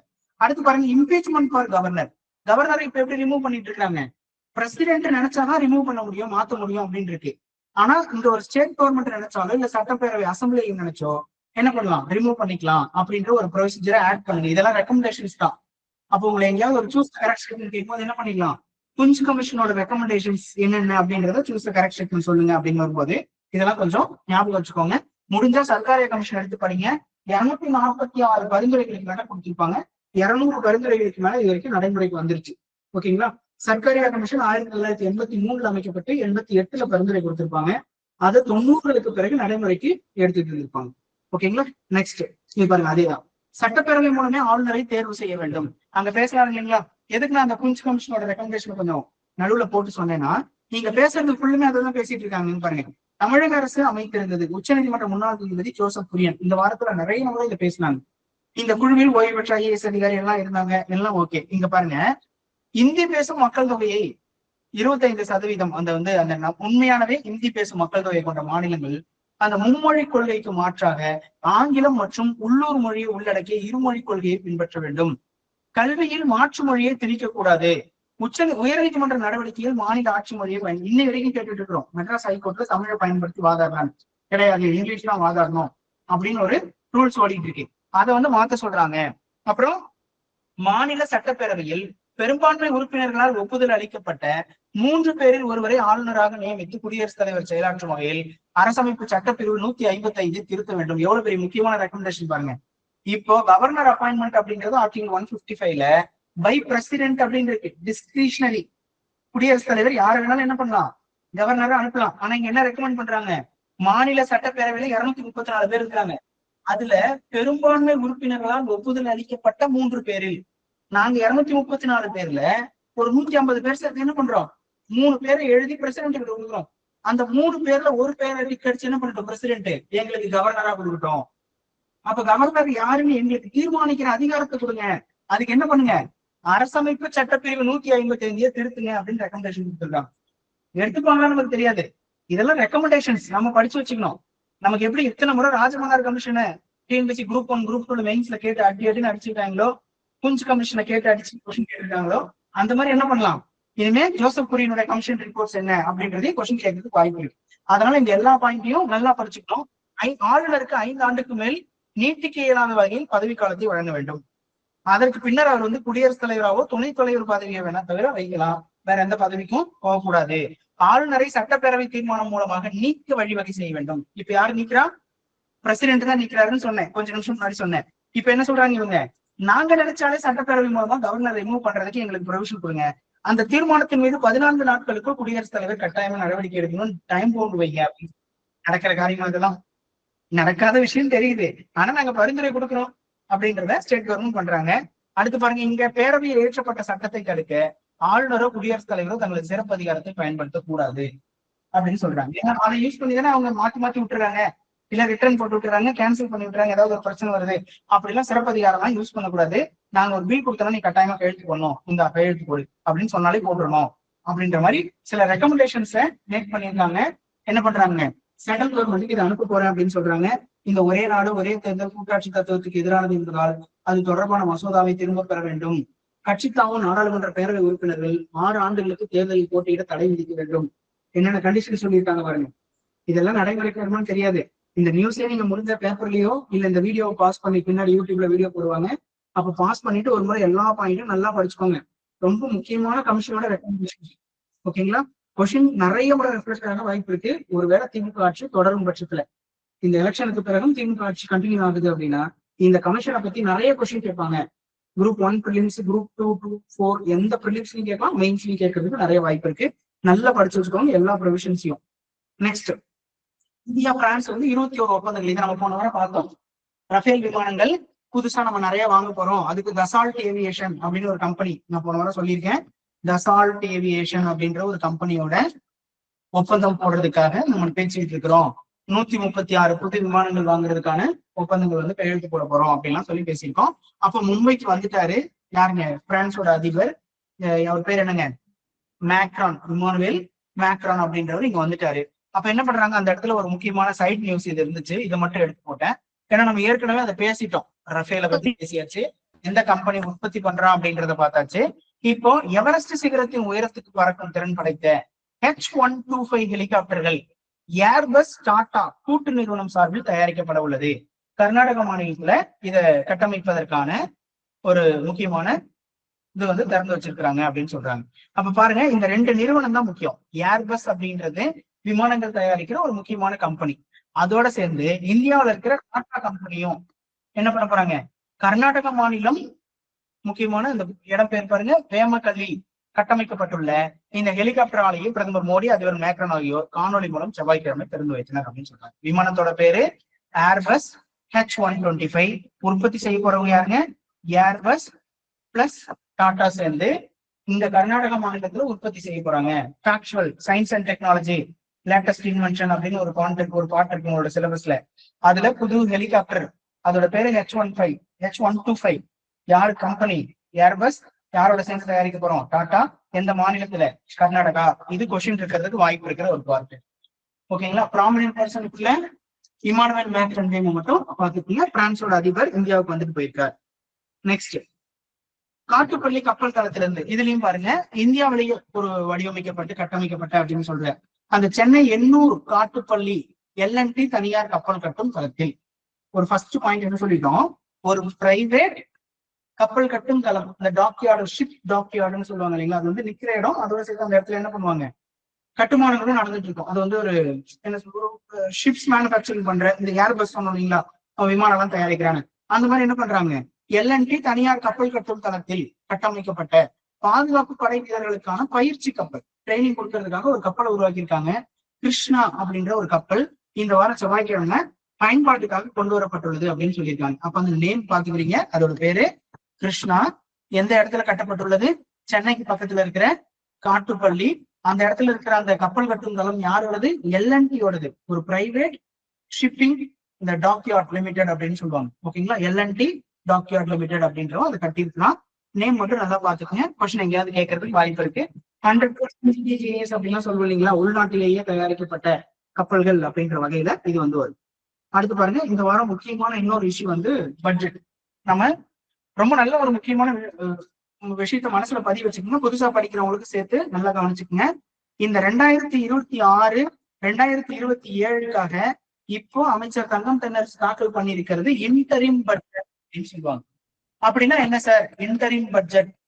இன்டரிம் பட்ஜெட் எதுக்காக சார் கொடுப்பாங்க? முதல்ல இந்த கான்செப்ட் மட்டும் புரிஞ்சுக்கணும். இப்போ எலெக்ஷன் டேட் என்னைக்கு கொடுக்குறாங்களோ அன்னையில இருந்து இங்க நமக்கு ஒரு முக்கியமான வார்த்தையை நீங்க கேள்விப்பட்டுட்டே இருப்பீங்க. மாரல் கோட் ஆஃப் கண்டக்ட் அப்படின்னு சொல்லுவோம். தேர்தல் நடத்தை விதிமுறைகள். தேர்தல் நடத்தை விதிமுறைகள் வந்துருச்சுன்னா அரசாங்கத்தோட கஜானாவில இருந்து பணத்தை எடுக்கிறதுக்கு இங்க சட்டப்பேரவை செயல்பாட்டுல இருக்காது. ஓகேங்களா? அவையில ஒப்புதல் கொடுத்து தானே கவர்னர் கையெழுத்து போட்டு பணத்தை எடுத்து செலவு பண்ணுவாங்க கவர்மெண்ட் கஜானாவில இருந்து. அப்போ எலெக்ஷன் டேட் அறிவிச்சுட்டாங்க அப்படின்னு சொன்னா இந்த கவர்மெண்டோட ஆக்டிவிட்டிஸ் எல்லாமே ஹோல்ட் ஆயிடும். எந்த அமைச்சரோ எம்எல்ஏவோ எந்த விஷயத்துக்கும் சைன் போட முடியாது, ஓட்டு போட முடியாது, சட்டப்பேரவை நடத்த முடியாது. கிட்டத்தட்ட நேத்து வெள்ளிக்கிழமை நேத்தே வந்து என்ன ஆயிடுச்சு, இந்த சட்டப்பேரவையினுடைய ஆயுட்காலம் முடிஞ்சிருச்சு கிட்டத்தட்ட. இதுக்கப்புறம் அவங்க கூட்டமே கூட்ட முடியாது. இப்ப இருக்கிற எம்எல்ஏ எல்லாருமே, முதலமைச்சர் அமைச்சர் உட்பட எல்லாருமே என்ன ஆயிடுவாங்க, கிட்டத்தட்ட எந்த பொறுப்பே இல்லாத ஒரு மாதிரிதான் செயல்படுவாங்க. அதுவும் எலெக்ஷன் டேட் வந்துருச்சுன்னா அவங்க கையில எந்த பவருமே இருக்காது. எலெக்ஷன் கமிஷன் தான் சுப்பீரியரா இருப்பான். ஒரு முதலமைச்சர் கேண்டிடேட்டா இருந்தாலும் சரி, பிஎம் கேண்டிடேட்டா இருந்தாலும் சரி, நீ அந்த ஊர்ல போய் பிரச்சாரம் பண்ணக்கூடாதுன்னா பண்ணக்கூடாது. எலெக்ஷன் கமிஷன் சொன்னா கேட்கணும். நீ யாரா வேணா இருப்பான், பிஎம்ஆ கூட இருந்துக்க, சிஎம்ஆ கூட இருந்துக்க. அப்படின்றதா இந்த மாடல் கோட் ஆஃப் கண்டக்ட் அப்படின்னு சொல்லுவாங்க. தேர்தல் நடத்தை விதிமுறைகள் அப்படின்னு சொல்றது. அப்ப என்ன சார் பண்ணணும்? இப்ப கவர்மெண்ட் பிப்ரவரியோட என்ன ஆயிடுச்சு, ஹோல்ட் ஆயிடுச்சு அப்படின்னு சொல்றேன்னா, மார்ச், ஏப்ரல், மே, ஜூன் இந்த 4 மாசத்துக்கு சம்பளம் வரணும்ல கவர்மெண்ட் கஜானாவில இருந்து. ஏப்ரல் மாசம் எலெக்ஷன் முடிஞ்சு மே மாசம் ரிசல்ட்டே வந்தா கூட புது கவர்மெண்ட் பொறுப்பேற்று மறுபடியும் வந்து சட்டப்பேரவையில் நடைமுறைப்படுத்தி புது பட்ஜெட் கொடுக்குற வரைக்கும் எப்படி சம்பளம் போடுறது? அப்ப அதுக்கு என்ன பண்ணணும், இந்த 4 மாசத்துக்கும் சேர்த்து நாங்க சம்பளத்தை என்ன பண்ணிடுறோம், ஓபன் பண்ணி விட்டுட்டு போயிடுறோம். ஆட்டோமேட்டிக்கா என்ன ஆயிரும், உங்க அக்கௌண்ட்டுக்கு வந்துட்டு இருக்கோம். இங்க இருக்கிற அசம்பிளியோட ஒப்புதல் தேவை கிடையாது அப்படின்னு சொல்றதுக்கு பேர் தான் இன்ட்ரீம் பட்ஜெட். இப்ப நீங்க அதை எங்க கேள்விப்பட்டிருக்கலாம், இந்த மகளிர் உரிமை தொகை ஒரு 3 மாசத்துக்கு சேர்த்து 2000 ரூபாய் கோடைக்கால சிறப்பு நிதியும் சேர்த்து முதல்ல விடுவிச்சாங்க இல்ல. அப்ப என்ன விஷயம் புரியுதுங்களா? எலெக்ஷன் நடக்கிற டைம்ல கவர்மெண்ட் ஃபண்ட்ல இருந்து அமௌண்ட் கொடுக்க முடியாது. அப்ப நான் என்ன பண்ணணும், முன்கூட்டியே அதை அலாட் பண்ணிட்டு போயிடணும். அப்ப கவர்மெண்ட் ஊழியர்கள்ல இருந்து அரசாங்கத்தோட எல்லா செலவுகளுக்கும் மாசம் மாசம் செலவுக்கு பணம் வேணும்ல, அதை இந்த 4 மாசத்துக்கும் எடுத்து வச்சுட்டு போறதுக்கு பேர் தான் இன்ட்ரீம் பட்ஜெட். ஓகேங்களா? இங்க உங்க எல்லாருக்கும் ஒரு இன்ஃபர்மேஷன் சொல்றேன். டிஎன்பிஎஸ்சி ஆன்லைன்ல கேட்டுட்டு இருக்க எல்லாருக்குமே வெற்றி டிஎன்பிஎஸ்சி அபிஷியல் அப்படின்னு ஒரு டெலிகிராம் சேனல் இருக்கு. அந்த டெலிகிராம் சேனல்ல 5:50க்கு பாருங்க, நான் ஒரு 4 போஸ்ட் போட்டிருக்கேன், 4 ஃபைல் போட்டிருக்கேன். பட்ஜெட்டோட உரை தமிழ்ல இங்கிலீஷ்ல, எக்கனாமிக் சர்வேயோட உரை தமிழ்ல இங்கிலீஷ்ல அப்படின்னு சொல்லி நான் தான் போஸ்ட் போட்டிருக்கேன். 4 பிடிஎஃப் குரூப்ல இருக்கு. அதுல இந்த பட்ஜெட் உரை வந்து கிட்டத்தட்ட 150 பேஜ் இருக்கும். அவ்வளவு தூரம் நம்ம படிக்க வேண்டியது இல்லை. அதுல எந்த துறை எடுத்தாலும் முதலமைச்சரை பத்தியும் அமைச்சரை பத்தியும் கொஞ்ச நேரம் புகழ்ந்துட்டு கடைசியா ஸ்கீம்க்கு வருவாங்க. அதுல எல்லா பேஜ்லயும் ஸ்கீம்ஸ் வந்து அவங்களையே போல்ட் பண்ணி கொடுத்துருக்காங்க. அந்த ஸ்கீம்ஸை மட்டும் நீங்க என்ன பண்ணுங்க, ஒரு ஓவர்வியூ பாத்தீங்கன்னா போதும். இல்ல சார் அது எனக்கு படிக்க சிரமமா இருக்குன்னு ஃபீல் பண்ணாலே கூகுள்ல போயிட்டு 2026 தமிழ்நாடு இன்டரிம் பட்ஜெட் ஹைலைட்ஸ்னு கூகுள் சர்ச் பண்ணுங்க. ஓகேங்களா? இன்டரிம் பட்ஜெட் 2026 தமிழ்நாடு இன்டரிம் பட்ஜெட்டோட ஹைலைட்ஸ் அப்படின்னு கொடுங்க. அதுல தமிழ்ல இங்கிலீஷ்ல பிடிஎஃப் வெறும் 36 பேஜ்ல வெறும் ஸ்கீம்ஸ் ஃபுல்லா எடுத்து போட்டு நீங்க தமிழ்நாடு கவர்மெண்டோட ஸ்கீம் படிக்க போறேன்னு நினைச்சீங்கன்னா இந்த பட்ஜெட் தான் உங்களுக்கு சோர்ஸ்.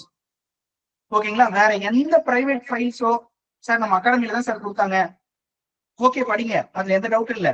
ஆனா அதை விட உங்க கையில ஃபர்ஸ்ட் சோர்ஸ் எது இருக்கணும், பட்ஜெட் தான் இருக்கணும். பட்ஜெட் படிக்கிறதுனால உங்களால ஸ்கீம்ஸ் வந்து ப்ரிடிக்ட் பண்ண முடியும். 150 நான் எப்படி சார் படிக்கிறது, நான் சொல்லிட்டேன், தேவையான போல்டு பாயிண்ட் மட்டும் படிங்க. அவங்களே போல்டு பண்ணி தான் கொடுத்துருக்காங்க எந்தெந்த ஸ்கீம் அப்படின்றத, முக்கியமான ஸ்கீம்ஸ் எல்லாத்தையும் ஹைலைட் பண்ணி தான் போல்டுனா புரியுது இல்ல, இருக்கிற லெட்டர்ஸ் இங்க இருக்கிற இந்த லைனுக்கு இந்த லைனுக்கு வித்தியாசம் இருக்குல்ல, இந்த மாதிரி போல்டு பண்ணி தான் போட்டுருக்காங்க. ஸோ அந்த 4 ஃபைல்ஸையும் எடுத்து கையில வச்சுக்கோங்க. Full fledged budget. ஹலோ யாருங்க சார்? இந்த வீடியோ யூடியூப்ல வருமா சார்? ஆமாங்க, யூடியூப்ல இது பண்ணுவாங்களா சார்? ஆமாங்க, யூடியூப்ல இந்த வாரத்துல போட்டு விடுவாங்க. வெற்றி ஐஏஎஸ் அப்படின்ற ஒரு சேனல்ல உங்களுக்கு இந்த வீடியோ போஸ்ட் பண்ணுவாங்க. Thank you sir. ஓகேங்க. என்ன சொல்றேங்க, அந்த பட்ஜெட்டோட 4 ஃபைல்ஸ்.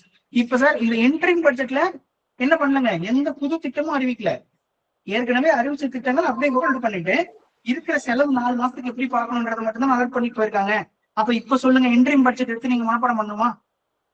அவ்வளவு முக்கியத்துவம் கொடுத்த அந்த அமௌண்ட், எவ்வளவு கடன், எவ்வளவு வட்டி கட்டுறேன், எவ்வளவு வரி வந்துச்சு, இதெல்லாம் இப்ப நீங்க எடுத்து எதையுமே மனப்பாடம் பண்ணி சிரமப்படாதீங்க. கொஞ்சம் வெயிட் பண்ணுங்க. உங்களுக்கு ஆகஸ்ட் கழிச்சுதான் எக்ஸாம் நடக்க போகுது, குரூப் 1 ப்ரிலிம்ஸ். மே மாசம் முடிஞ்சு ஜூன் ஃபர்ஸ்ட் வீக்லயே ஒரு முழு பட்ஜெட்னு சொல்லுவாங்க, அதை ஃபுல் ஃபிளட்ஜ் பட்ஜெட்னு சொல்லுவாங்க. ஓகேங்களா? இப்ப இடைக்கால பட்ஜெட்னு கொடுத்துருக்காங்க. அப்படியே ஜூன் மாசத்துக்கு அப்புறமே எல்லாத்தையும் டேக் ஓவர் பண்ற மாதிரி அடுத்த வருஷம் மார்ச் 31 வரைக்குமான செலவு பாக்குற மாதிரி ஒரு 2026-27க்கான முழு நேர பட்ஜெட் அப்படிங்கறத அமைச்சர் தாக்கல் பண்ணுவாரு. அப்போ நாம இதை எடுத்து படிச்சோம்னா உங்களுக்கு எக்ஸாம்ல யூஸ்ஃபுல்லா இருக்கும். இது இடைக்கால பட்ஜெட். இடைக்கால பட்ஜெட் டிஃபரெண்ட் புரிஞ்சது இல்ல? ஃபுல் ஃபிளட்ஜ் பட்ஜெட் அப்படின்றது ஒரு பினான்சியல் இயர், இந்த வருஷம் ஏப்ரல் 1ல இருந்து அடுத்த வருஷம் மார்ச் 31 வரைக்குமான செலவுகளையும் வரவுகளையும் பத்தி பேசுறது ஃபுல் ஃபிளட்ஜ் பட்ஜெட். இந்த ஏப்ரல் மே ஜூன் 3 மாசத்துக்கு மட்டும் நான் இருக்க மாட்டேன், எல்லாமே கோல்டா இருக்கும், அது வரைக்கும் செலவெல்லாம் பாத்துக்கோங்கப்பா அப்படின்னு சொல்லிட்டு போறதுக்கு என்ன இன்ட்ரீம் பட்ஜெட். அதுவுமே எந்த ஸ்கீமுக்குமே ஸ்பெண்ட் பண்ண முடியாது, நல்லா கவனிச்சுக்கணும். அதனாலதான் கலைஞர் மகளிர் உரிமை தொகையை 3 மாசத்துக்கு சேர்த்து முன்னாடி கொடுத்துட்டு போறாங்க. புரியுதுங்களா? எடுத்து வச்சுட்டு போயிட்டு மார்ச் மாசத்துக்கு ஏப்ரல் மாசத்துக்கு போட்ட எலெக்ஷன் டைம்ல அவங்களுக்கு ஈஸியா இருக்குல்ல, நேற்று வந்துருச்சுல 1000 பையங்களை ஓட்டு போடுறதுன்னு கேட்டுருவாங்கல்ல, அப்படி கூட அதை இம்ப்ளிமெண்ட் பண்ண முடியாது. ஏன்னா இந்த அரசாங்கம் அதை ஒரு பணமா கொடுக்குற மாதிரி கொடுத்து ஓட்டு பிடிக்கிறீங்க, எலெக்ஷன் கமிஷன் அதை ரத்து பண்ணுவான். அதனாலதான் முன்கூட்டி என்ன பண்றாங்க, எடுத்து 5000 அக்கௌண்ட்ல போட்டுறேன் அப்படின்னு சொல்லிட்டு அக்கௌண்ட்ல போட்டு விட்டு சட்டப்பேரவை முடிச்சுட்டு கிளம்பிட்டாங்க. இன்றைய பட்ஜெட் புரியுதுங்களா? இடைக்கால பட்ஜெட் நீங்க ஜஸ்ட் இப்ப என்ன நடந்துகிட்டு இருக்குன்றத ஒரு வியூ பாத்துக்கோங்க, பட்ஜெட் நடவடிக்கைகளை கவனிச்சுக்கோங்க. கடன் வாங்கியிருக்காங்க வாங்கல, இதை பத்தி எல்லாம் கொஞ்சம் விவாதங்களை நீங்களும் கவனிச்சுக்கிட்டே வாங்க. மற்றபடி துறைகளுக்கு என்னென்ன மகளிர் உரிமை தொகை சிறப்பு தொகுப்புடன் கொடுத்தாச்சு. கல்வித்துறைக்கு மட்டும் 48,534 கோடி கொடுத்துட்டேன், அமௌண்ட் கலெக்ட் பண்ணிட்டாங்க. மற்ற துறைகள் பாருங்க நிதி ஒதுக்கீடு அப்படின்னு சொல்லிட்டு ஏன் இந்த ஃபைல் மட்டும் எடுத்து போட்டேன்னு பாருங்களேன். கொஞ்ச நாள் முன்னாடி ஒரு முக்கியமான ஒரு இது கேட்டுட்டாங்க, என்னங்க இதுல பட்டியலின மற்றும் பழங்குடியினர் நலத்துறைக்காக எவ்வளவு ரூபாய் செலவிடப்பட்டுச்சு அப்படின்ற மாதிரி வேற எதுலையும் கொடுத்துருக்காங்களா பாக்குறேங்க. நான் பார்த்துட்டு கூட எடுத்து அடுத்தது ஜாயின் பண்ணி விடுறேன். இதுக்குள்ளே இருக்குன்னு நினைச்சு நான் கட் பண்ணேன் நிதி ஒதுக்கீட்டு விவரத்துல. அதுல இருந்து அந்த ஆதி திராவிடர் மற்றும் பழங்குடி நலத்துறைக்கு மட்டும் போன முறை கேட்டாங்க. இதுல ஏதாவது சேர்ந்து வருதா பாருங்க, மீன்வளம், கால்நடை, சர்க்கரை, வருவாய், கால்வாய் இல்ல. இதுல சும்மா இந்த அமௌண்ட்ஸ் ஒரு முறை பாத்துக்கணும் அப்படிங்கிறதுக்காக இது கட் பண்ணி போட்டிருப்பேன். நீங்க ஒரு முறை அதை செக் பண்ணிக்கோங்க. எல்லா துறையுமே வேளாண்மை துறைக்கு, தோட்டக்கலை, மலைப்பயிர்கள், சும்மா இந்த நம்பர் ஒரு முறை படிச்சு பாத்தீங்கன்னா எக்ஸாம்ல எங்கேயாவது கேட்கும்போது இது இருக்கு இல்ல அப்படின்றத நீங்க ப்ரெடிக்ட் பண்ணிக்கலாம். ஏன்னா நுகர்பொருள் வாணிப கழகத்துக்கு 14,000 கோடி கொடுத்துருக்காங்க அப்படின்றத அமௌண்ட் மனப்பாடம் பண்ணிட்டு இருக்க முடியாது. எல்லா துறைகளுக்கும் 3 லட்சம் கோடி ரூபாய் பட்ஜெட் போட்டிருக்காங்க. எல்லா அமௌண்ட்டையும் மனப்பாடம் பண்ண வேண்டிய அவசியம் இல்லை. சில முக்கியமானது மட்டும் நம்ம மைண்ட்ல இருக்கிற மாதிரி ரிமைண்ட் பண்ணிக்கிட்டா போதுமானது. நெக்ஸ்ட் பாருங்க, இது ஒரு சில முக்கியமானது மட்டும் எடுத்து போட்டேன். புதுமை பெண் திட்டம் நம்ம நிறைய முறை டிஸ்கஸ் பண்ணியிருக்கோம். மாதந்தோறும் 1000 ரூபாய் 6ஆம் வகுப்பு முதல் 12ஆம் வகுப்பு வரை அரசு பள்ளியில் படித்த பெண் குழந்தைகள் கல்லூரி படிப்பு படிப்பதற்கான மாதம் 1000 வழங்கும் திட்டம். அப்புறம் 285 கோடியில புதிய அருங்காட்சியகங்கள் திறக்க போறாங்க. கீழடி, பொருணை அருங்காட்சியகங்களை தொடர்ந்து தமிழ்நாட்டின் பல பகுதிகளில் அருங்காட்சியகங்கள் திறக்க போறோம் அப்படின்னு சொல்றாங்க. இந்திய அளவில் மட்டுமின்றி உலக அளவிலும் இரும்பு தாதிலிருந்து இரும்பை பிரித்தெடுக்கும் தொழில்நுட்பம் தமிழ் நிலப்பரப்பிலிருந்தே அறிமுகப்படுத்தப்பட்டிருக்கின்றது. இதுக்கு ஒரு புக் வெளியிட்டார் முதலமைச்சர், அந்த பேர் யாராவது சொல்ல முடியுமா? அயன் ஏஜ் ஃப்ரம் தமிழ்நாடு அப்படின்னு சொல்லி ஒரு புக்கு. யார் எழுதிப்பா? பாலகிருஷ்ணன் ஐஏஎஸ் அப்படின்னு ஒருத்தர் இருக்காரு, கேள்விப்பட்டிருக்கீங்களா? பாலகிருஷ்ணன் ஐஏஎஸ் எழுதிப்பாரு. அந்த புக்கை முதலமைச்சர் 2024 வெளியிட்டார். ஓகேங்களா? Iron age from Tamil Nadu. அதே அண்மை கால அகழாய்வு முடிவுகள் வாயிலாக நிலைநாட்டிய முதல்வர் மு.க. ஸ்டாலின் அறிவிப்பு நாடெங்கும் போற்றப்பட்டது அப்படின்னு பாருங்க. நான் சொன்னல பட்ஜெட்லயே இப்படிதான் பேசியிருப்பாங்க. முழுசா முதலமைச்சர், அமைச்சர்கள் எல்லாரையும் பாராட்டுறதுக்கு பெரும்பங்கு எடுத்துப்பாங்க. பாயிண்ட் நமக்கு எங்கேயாவது கடைசியா கொஞ்ச நேரம் சொல்லுவாங்க. அந்த மாதிரிதான். இதை தவிர தஞ்சாவூரில் மாபெரும் சோழர் அருங்காட்சியகம், கங்கை கொண்ட சோழபுரத்தில் அருங்காட்சியகம், ஈரோடு மாவட்டத்தில் நொய்யல் அருங்காட்சியகம், ராமநாதபுரம் மாவட்டத்தில் நாவாய் அருங்காட்சியகம், சென்னை எழும்பூரத்தில் உள்ள அருங்காட்சியகத்துல வெண்கல அருங்காட்சியகம் இப்படின்னு நிறைய திறக்க போறோம். அதுக்கு எவ்வளவு ஃபண்டு கொடுக்குறோம்? 285 கோடி ஒதுக்கீடு பண்றோம். சார் இது இப்பயே நடைமுறைக்கு வந்துருமா சார், செயல்படுத்துவாங்களா சார்னா அறிவிப்பா மட்டும்தான் இருக்கும். திரும்ப நல்லா மனசுல வச்சுக்கோங்க. இந்த இடைக்கால பட்ஜெட்ல அவங்க சொல்ற இது இவ்வளவு பேர் பயன்பெற்று இருக்காங்க, இவ்வளவு ஒதுக்கீடு பண்றதெல்லாம் சொல்றாங்க இல்லைங்களா? கலைஞர் மகளிர் உரிமை தொகையை கொடுத்துட்டு போயிட்டாங்க. அப்ப இதுக்கப்புறம் இதை செயல்படுத்த முடியுமான்னு கேட்டா அப்படியே ஹோல்டு இருக்கும். ஓகேங்களா? மறுபடியும் வர்ற புது கவர்மெண்ட் தான் என்ன பண்ணுவாங்க, இதை ரெசீவ் பண்ணி பணம் கொடுத்து நடைமுறைப்படுத்தணும். ஓகேங்களா? அந்த கீழக்கொண்டகை அப்படின்ற ஒரு இடத்துல முன்னாள் முதலமைச்சர் எடப்பாடி பழனிசாமி இதே மாதிரி 2021 ஒரு அருங்காட்சியகம் கட்டப்படும் அப்படின்னு ஒரு 24 கோடி ரூபாய் நிதி ஒதுக்கீடு பண்ணி திறப்பு விழா மட்டும் நடக்கலன்னு நினைக்கிறேன். கிட்டத்தட்ட வேலையே முடிஞ்சிச்சு. அதுக்குள்ள ஆக்ஷன் டேட் கொடுத்துட்டாங்க. ஆனா அதை முதலமைச்சர் ஸ்டாலின் அவர்கள் 2021 பொறுப்பேற்றதுக்கு அப்புறம் திறந்து வச்சிருப்பாரு. நான் சொல்றது புரியுதுங்களா? பணம் ஒதுக்கீடு பண்ணி கட்டுமானம் முடிஞ்ச வேலையே எலெக்ஷன் டேட் கொடுத்துட்டாங்கன்றதுனால அந்த முதலமைச்சரால திறந்து வச்சுட்டு போக முடியல. புது முதலமைச்சர் வந்துதான் திறந்தாங்க. இப்ப இதுக்கு நிதி ஒதுக்கீடு மட்டும் தான் சொல்லியிருக்காங்க, சொல்லிதான் இருப்பாங்க. இன்னும் நிதி ஒதுக்கீடு நடக்கிறதுக்கான வாய்ப்பு ரொம்ப ரொம்ப குறையும். பாத்துக்கணும். அடுத்து கேழ்வரகு உற்பத்தி திறனில் தமிழ்நாடு முதல். இது வந்து கொஞ்சம் மாறாது. அடுத்த பட்ஜெட்டே புதுசா கொடுத்தா கூட அது என்ன உற்பத்தி திறன் அப்படின்றத பாருங்க. இந்த ஊட்டச்சத்து மிகுந்த தானியங்கள் உற்பத்தியும் பயன்பாட்டையும் அதிகரிக்கும் தமிழ்நாடு பாருங்க. அது இங்கிலீஷ்ல பாத்துக்கோங்க. Tamil Nadu millet mission. சொல்லுங்க. செமிகண்டக்டர் நியூஸ் மிஸ் ஆயிடுச்சு சார். அந்த முன்னாடி நியூஸ்லீங்களா? முன்னாடி பேஜ்ல. ஆமா சார். ஓகேங்க. செமிகண்டக்டர் இயக்கம் அப்படின்னு ஒண்ணு அறிவிச்சிருக்காங்களா? நிதிநிலை அறிக்கையில் திமுக அரசு பொறுப்பேற்றதுல இருந்து இதுவரை 36 லட்சத்துக்கும் மேற்பட்ட வேலை வாய்ப்புகளை உருவாக்கும் வகையில் 12.37 லட்சம் கோடி முதலீட்டுக்கு புரிந்துணர்வு ஒப்பந்தங்கள் மேற்கொள்ளப்பட்டுள்ளன. அது நிறைய கொஞ்சம் ஊர்கள் தாங்க பேசியிருக்காங்க. திருச்சி, மதுரை, ஒசூரில் புதிய டைடல் பூங்காக்கள் அமைக்கப்பட்டு வருகின்றன. விழுப்புரம், தஞ்சாவூர், சேலம், தூத்துக்குடி போன்ற பகுதிகளில் டைடல் நியோ, இந்த மினி டைடல் பார்க் கான்செப்ட் கொண்டு வரும். நாமக்கல், விருதுநகர் இந்த மாதிரி பகுதிகளில் மினி தகவல் தொழில்நுட்ப பூங்கா அமைக்கப்பட்டு வருகின்றது. இது இல்லாம கடைசியா ஒண்ணு தமிழ்நாடு செமிகண்டக்டர் இயக்கம் 2030. இந்த 2030 அப்படின்றது நிறைய விஷயத்துக்கு வந்து டார்கெட் ஏதா இருக்கு. ஒண்ணு ஃபர்ஸ்ட் 1 ட்ரில்லியன் எக்கனாமி அப்படின்னு சொல்ற ஒரு பாயிண்ட். அடுத்து என்ன சொல்றாங்க, 2030க்குள்ள அதோட வந்து இந்த வீடு கட்டுற திட்டத்துல வந்து ஹட் ஃப்ரீ தமிழ்நாடு அப்படின்னு ஒரு டார்கெட் இருக்கும். கலைஞர் கனவு இல்ல திட்டம், ஹட் ஃப்ரீ டிஎன் அப்படின்னு ஒண்ணு. 2030க்குள்ள இன்னொரு முக்கியமான, இந்தியாவிலேயே அதிகமான எலக்ட்ரானிக் கூட்ஸ் வந்து மேனுபேக்சரிங் ஆகிற ஸ்டேட் எதுங்க? Electronic goods manufacturing states list எடுத்தா கர்நாடகா, தமிழ்நாடு, மகாராஷ்டிரா இங்கெல்லாம் அதிகமான உற்பத்தி ஆகுது. ஆனா இந்தியாவில இருந்து ஏற்றுமதி செய்யப்படுற எலக்ட்ரானிக் கூட்ஸ் இருக்கு இல்லையா, அத 2030க்குள்ள தமிழ்நாட்டுல இருந்து 60% ஆக்கணும் அப்படின்னு ஒரு டார்கெட் வச்சிருக்காங்க. 2030ல electronic goods export of electronic goods from Tamil Nadu அப்படின்றத 60% வைக்கணும் அப்படின்னு ஒரு டார்கெட் வச்சிருக்காங்க. அதுக்காக என்ன பண்றாங்க, இப்ப எதை வந்து ஏற்றுமதி செய்ய முடியும்னு பார்த்தா, இங்க உலக அளவுல ஒரு மிகப்பெரிய டிமாண்ட் எதுக்கு இருக்குன்னா செமிகண்டக்டர் தான். இந்த செமிகண்டக்டர் டிமாண்ட் அப்படின்றது 2020ல லாக்டவுன் சமயத்துல உருவாச்சு. இன்னுமே அதை வந்து மார்க்கெட் ஃபுல்ஃபில் பண்ணல, உற்பத்தி பண்ணல. அப்ப கவர்மெண்ட் என்ன பண்றாங்க, செமிகண்டக்டர் மேனுபேக்சரிங் பாலிசினே ஒண்ணு கொடுத்தாங்க 2024. ஓகேங்களா? அந்த பாலிசி மூலமா என்ன பண்றாங்க, நிறைய ஒப்பந்தங்கள் போட்டு தமிழ்நாட்டுல உற்பத்தி பண்றதுக்கான பிளேசஸ் சூஸ் பண்ணி கொடுத்து உற்பத்தி பண்ண வைக்கிறதுக்கான நடவடிக்கை எடுக்கிறாங்க. இப்ப என்ன பண்றோம், அது ஒரு மிஷன் அப்படின்னு சொல்றாங்க. தமிழ்நாடு செமிகண்டக்டர் மிஷன் இயக்கம் 2030க்குள்ள என்ன பண்றோம், தமிழ்நாட்டுக்குள்ள எவ்வளவு வந்து உற்பத்தி பண்ண போறோம் அப்படின்ற டார்கெட், தமிழ்நாட்டுல இருந்து எவ்வளவு ஏற்றுமதி பண்ண போறோம் அப்படின்ற டார்கெட்டை நோக்கி போறதுக்கு 500 கோடி ரூபாயில் செமிகண்டக்டர் இயக்கம் அப்படின்னு ஒண்ணு தொடங்குறோம் அப்படின்னு சொல்லியிருக்காங்க. ஓகேங்களா? செமிகண்டக்டர் அப்படின்றது நீங்க கேள்விப்பட்டிருக்கலாம், பார்த்துக்கலாம். டிஃபினேஷன் வேணும்னா பிசிக்ஸ்ல எடுத்து படிச்சுக்கங்க. நான் டிஃபினேஷன் வரைக்கும் போல இந்த இடத்துல செமிகண்டக்டர் அப்படின்றது பாத்தீங்கன்னா இன்னைக்கு நிறைய தொழில், அதாவது எலக்ட்ரானிக் குட்ஸ், மொபைல்ல இருந்து ஆரம்பிச்சு லேப்டாப் வரைக்கும் இருக்கட்டும், கார்கள் வாங்க போறீங்க, ஆட்டோமொபைல் இண்டஸ்ட்ரியில இருக்கட்டும், டாப் எண்ட் கார் எல்லாம் வாங்க போறீங்கன்னா அதுல முக்கியமா செமிகண்டக்டர் அப்படின்றது தேவைப்படுது, அந்த சிப் மதர் போர்டு டைப்ல.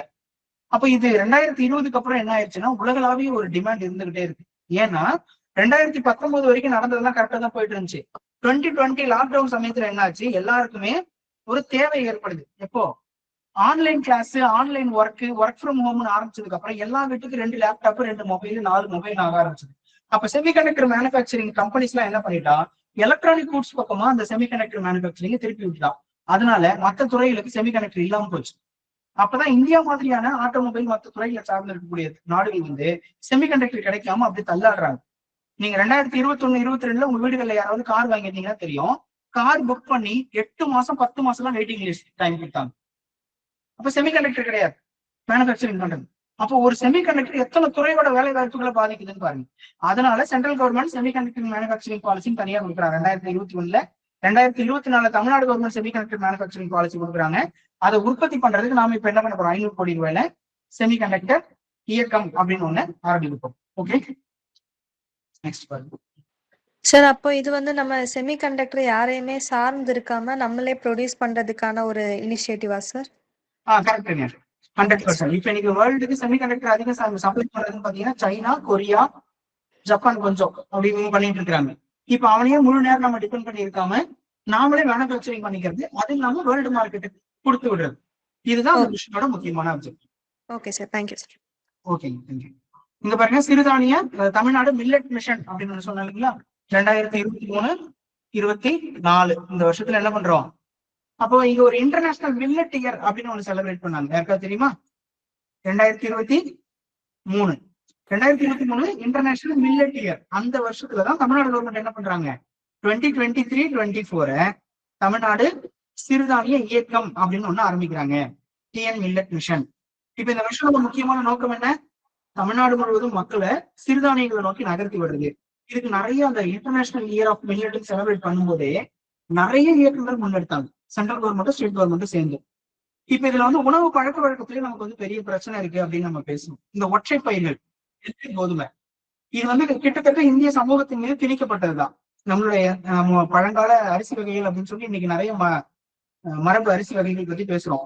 ஆனா 3 வேளையுமே அரிசி சாதம் தான் சாப்பிட்டோம் அப்படின்றதுக்கு நம்ம கிட்ட எந்த சான்றுகளும் கிடையாது இந்தியா முழுக்கவே. அப்ப ஆனா இன்னைக்கு எப்படி ஆயிடுச்சுன்னா 3 வேளையுமே அந்த அரிசி உணவை தான் நம்ம கன்சியூம் பண்ற மாதிரி மாறிடுச்சு. இட்லி தோசை மட்டும் இல்லை, அதுவும் அரிசி தான் முழுக்க. 75% அரிசியும் 25% உளுந்துன்னு போட்டு பண்றாங்க. அப்போ இந்த அரிசி சார்ந்த உணவுப் பொருட்களையும் நம்ம டிபெண்ட் பண்ணி இருக்கிறத விட்டு வெளியே வரணும்னா நம்மளுடைய பாரம்பரிய உணவு முறைக்கு போகணும். சிறுதானிய உணவு முறையில் நமக்கு என்ன பெனிஃபிட்னு பாருங்க. அரிசி பயிர் வைக்கிறோம் அப்படின்னு சொன்னா அந்த குறிப்பிட்ட 6 மாசமோ 4 மாசமோ அந்த வயல் முழுக்க தண்ணி நின்றுகிட்டே இருக்கணும். இது மறை நீர்னு சொல்லுவாங்க, விர்ச்சுவல் வாட்டர் கான்செப்ட். அந்த விர்ச்சுவல் வாட்டர் கான்செப்ட்ல 1 கிலோகிராம் அரிசியை உற்பத்தி பண்றதுக்கு இந்தியாவில எனக்கு எக்ஸாக்ட் டேட்டா சொல்லல, உங்களோட ஜியோகிராபி புக்ல இருக்கு, நீங்க பாத்துக்கங்க. நான் கரெக்டா சொல்லலனாலும் நீங்க கரெக்ட் பண்ணிக்கோங்கன்னு சொல்றேன். குறைஞ்சபட்சம் 200 லிட்டர் தண்ணி யூஸ் ஆகுறதா சொல்றாங்க 1 கிலோகிராம் ஆஃப் அரிசி இந்தியாவில உற்பத்தி பண்றது. ஏன்னா புரியுதுங்களா, அதை நெல் நாத்தி விட்டதுல இருந்து அறுவடை பண்ற வரைக்கும் அந்த வயல் ஃபுல்லா தண்ணி விட்டுக்கிட்டே இருக்கணும், காயவே விடக்கூடாது. அப்ப அந்த ஒரு வயலுக்கு எவ்வளவு தண்ணி, எத்தனை மில்லியன் லிட்டர் தண்ணி விட்டுருப்போம் அதுக்குள்ள. அப்ப 1 கிலோகிராம் அரிசிக்கு எவ்வளவு தண்ணி செலவாயிருக்கு. இன்னைக்கு இதை ஜஸ்ட் 50 பைசான்னு ஒரு லிட்டர் தண்ணி 50 பைசா கொடுக்க மாட்டான், சும்மா 0.5 பைசான்னு போட்டா கூட 100 rupees ஆச்சு. அரிசி மார்க்கெட்டுக்கு 70 ரூபாய் 80 ரூபாய் வித்துருக்கு. நம்ம எவ்வளவு எக்ஸ்பென்ஸ் பண்ணி உற்பத்தி பண்ண பொருளோட மதிப்பு என்னன்னு பாருங்க. ஆனா இது நமக்கு தேவையான்னு கேட்டா இது நம்மளுடைய உணவு பழக்க வழக்கத்துல இல்ல. இதனாலதான் இன்னைக்கு இந்தியா கேபிட்டல் ஆஃப் என்னங்க சுகர் அந்த இது இருக்கு இல்லைங்களா, டயபெட்டிக்ஸ், அதோட கேபிட்டலா இருக்குன்னு சொல்றோம். அப்ப இதுக்கு முன்னாடி இருந்த பழக்கம் வந்து பாருங்க, நம்ம கம்பு, திணை, ராகி இந்த மாதிரி பொருட்களை பயன்படுத்தினப்போ நமக்கு அதிகப்படியான தண்ணி தேவைப்படல. அதை மானாவாரி பயிர் தான் சொல்லுவாங்களே கிராம சைட்ல. கம்பு திணை எல்லாம் போட்டாங்கன்னா அதுக்கு தண்ணி கூட போய் பெருசா ரெகுலரா இறக்க மாட்டாங்க, அதுவே விளைஞ்சிடும். அறுவடைக்கு மட்டும் தான் போவாங்க, களை எடுக்க மாட்டாங்க. அப்ப மக்களோட உழைப்பு மிச்சம், தண்ணி மிச்சம், உரம் போடுறது மிச்சம். மானாவாரி பயிர்க்கெல்லாம் பெருசா உரம் போட்டுலாம் வளர்க்க மாட்டாங்க, சும்மா அது பாட்டுக்கு தான் வளரும்.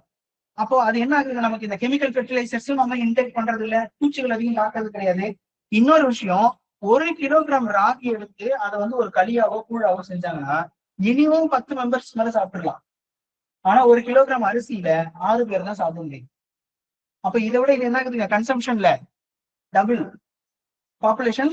சார் ராகிக்கு கம்பெல்லாம் கம்மியா தானே சார் விளையும், 1 ஏக்கர்ல 2 மூட்டை தான் விளையும், நெல் விளைச்சா 10 மூட்டை விளையும். இந்த 1 மூட்டையை வச்சா நம்ம அந்த 10 மூட்டை ஈக்குவலா உணவுப் பொருளை என்ன பண்ணிடலாம், மக்களுக்கு கொண்டு போய் சேர்த்துக்க முடியும். ஆனா மக்களோட பழக்க வழக்கத்தை மாத்தணும். இதுக்காக ஆரம்பிச்சதுதான் இந்த மில்லட் மிஷன் அப்படின்றத ஆரம்பிக்கிறாங்க. அதுல என்ன பண்றாங்க, நமக்கு கொஞ்சம் கொஞ்சமா இந்த 90 வகையான மதிப்பு கூட்டுதல் மையங்களும் அதோட சேர்த்து நிறுவுறாங்க. இதுல தமிழ்நாடு கேழ்வரகு உற்பத்தி திறனில் முதலிடம். இந்த கேழ்வரகு உற்பத்தி திறன் என்ன பாருங்க, கெப்பாசிட்டி, ப்ரொடக்ஷன் கெப்பாசிட்டி அப்படின்னு பேசுறது. 1 ஏக்கர் நான் கேழ்வரகு நடன்னு வச்சுக்கோங்களேன். இப்ப வழக்கமா அதுல எவ்வளவு கிடைக்குன்னு கவர்மெண்ட்டுக்கு ஒரு கணக்கு இருக்கும், அதுல இருந்து ஒரு 100 கிலோ கிடைக்குது அப்படின்னு சொல்றோம். ஆனா தமிழ்நாட்டுல 1 ஏக்கர்ல கேழ்வரகு பயிரிட்டா 110 கிலோ உற்பத்தி ஆகுது. அப்ப இந்தியா முழுக்க 1 ஏக்கர்ல 100 கிலோ கேழ்வரகு உற்பத்தி ஆகுது என்பதுனா தமிழ்நாட்டுல மட்டும் 110 கிலோவா நாங்க உற்பத்தி பண்றோம். ஏன்னா அந்த விதைகளையோ மக்களுக்கு கிடைக்கிறதையோ சரி பண்ணியிருக்கோம் அப்படின்றதுனால கேழ்வரகு உற்பத்தி திறனில் தமிழகம் முதலிடம் அப்படின்னு அமைச்சர் சொல்றாரு. ஓகேங்களா, அது சாதனை படைத்துள்ளது. கம்போட சாகுபடி பரப்பு, இந்த நம்பர்ஸ் எல்லாம் வேண்டாம், சாகுபடி பரப்புலாம் வேண்டாம், உற்பத்தி திறனில் முதலிடம். இந்த ஹெட்டிங் தான் நமக்கு கொஸ்டினா இருக்க வாய்ப்பு இருக்கு, அதை மட்டும் படிச்சுக்கோங்க. இந்த பக்கம் இன்னொரு நியூஸ் இருக்கு பாருங்க, முத்தமிழறிஞர் மொழிபெயர்ப்பு திட்டத்தில் 160 நூல்கள் அப்படின்னு சொல்லியிருக்காங்க. இந்த திட்டம் மட்டும் என்னன்னு பாத்துக்கோங்க, நூல்கள் 160 மனப்பாடம் பண்ணணும்னு அவசியம் இல்லை. ஜஸ்ட் முத்தமிழறிஞர் மொழிபெயர்ப்பு திட்டம்னு ஒண்ணு இருக்கு. அதன் மூலமா என்ன பண்றாங்க, பழம்பெரும் நூல்கள், அயல் மொழி நூல்கள், சிறந்த வேற்றுமொழி நூல்களை மொழிபெயர்த்து திசைதோறும் திராவிடம் திட்டத்தின் கீழ் இதுவரை 74 நூல்கள் வெளியிடப்பட்டுள்ளன.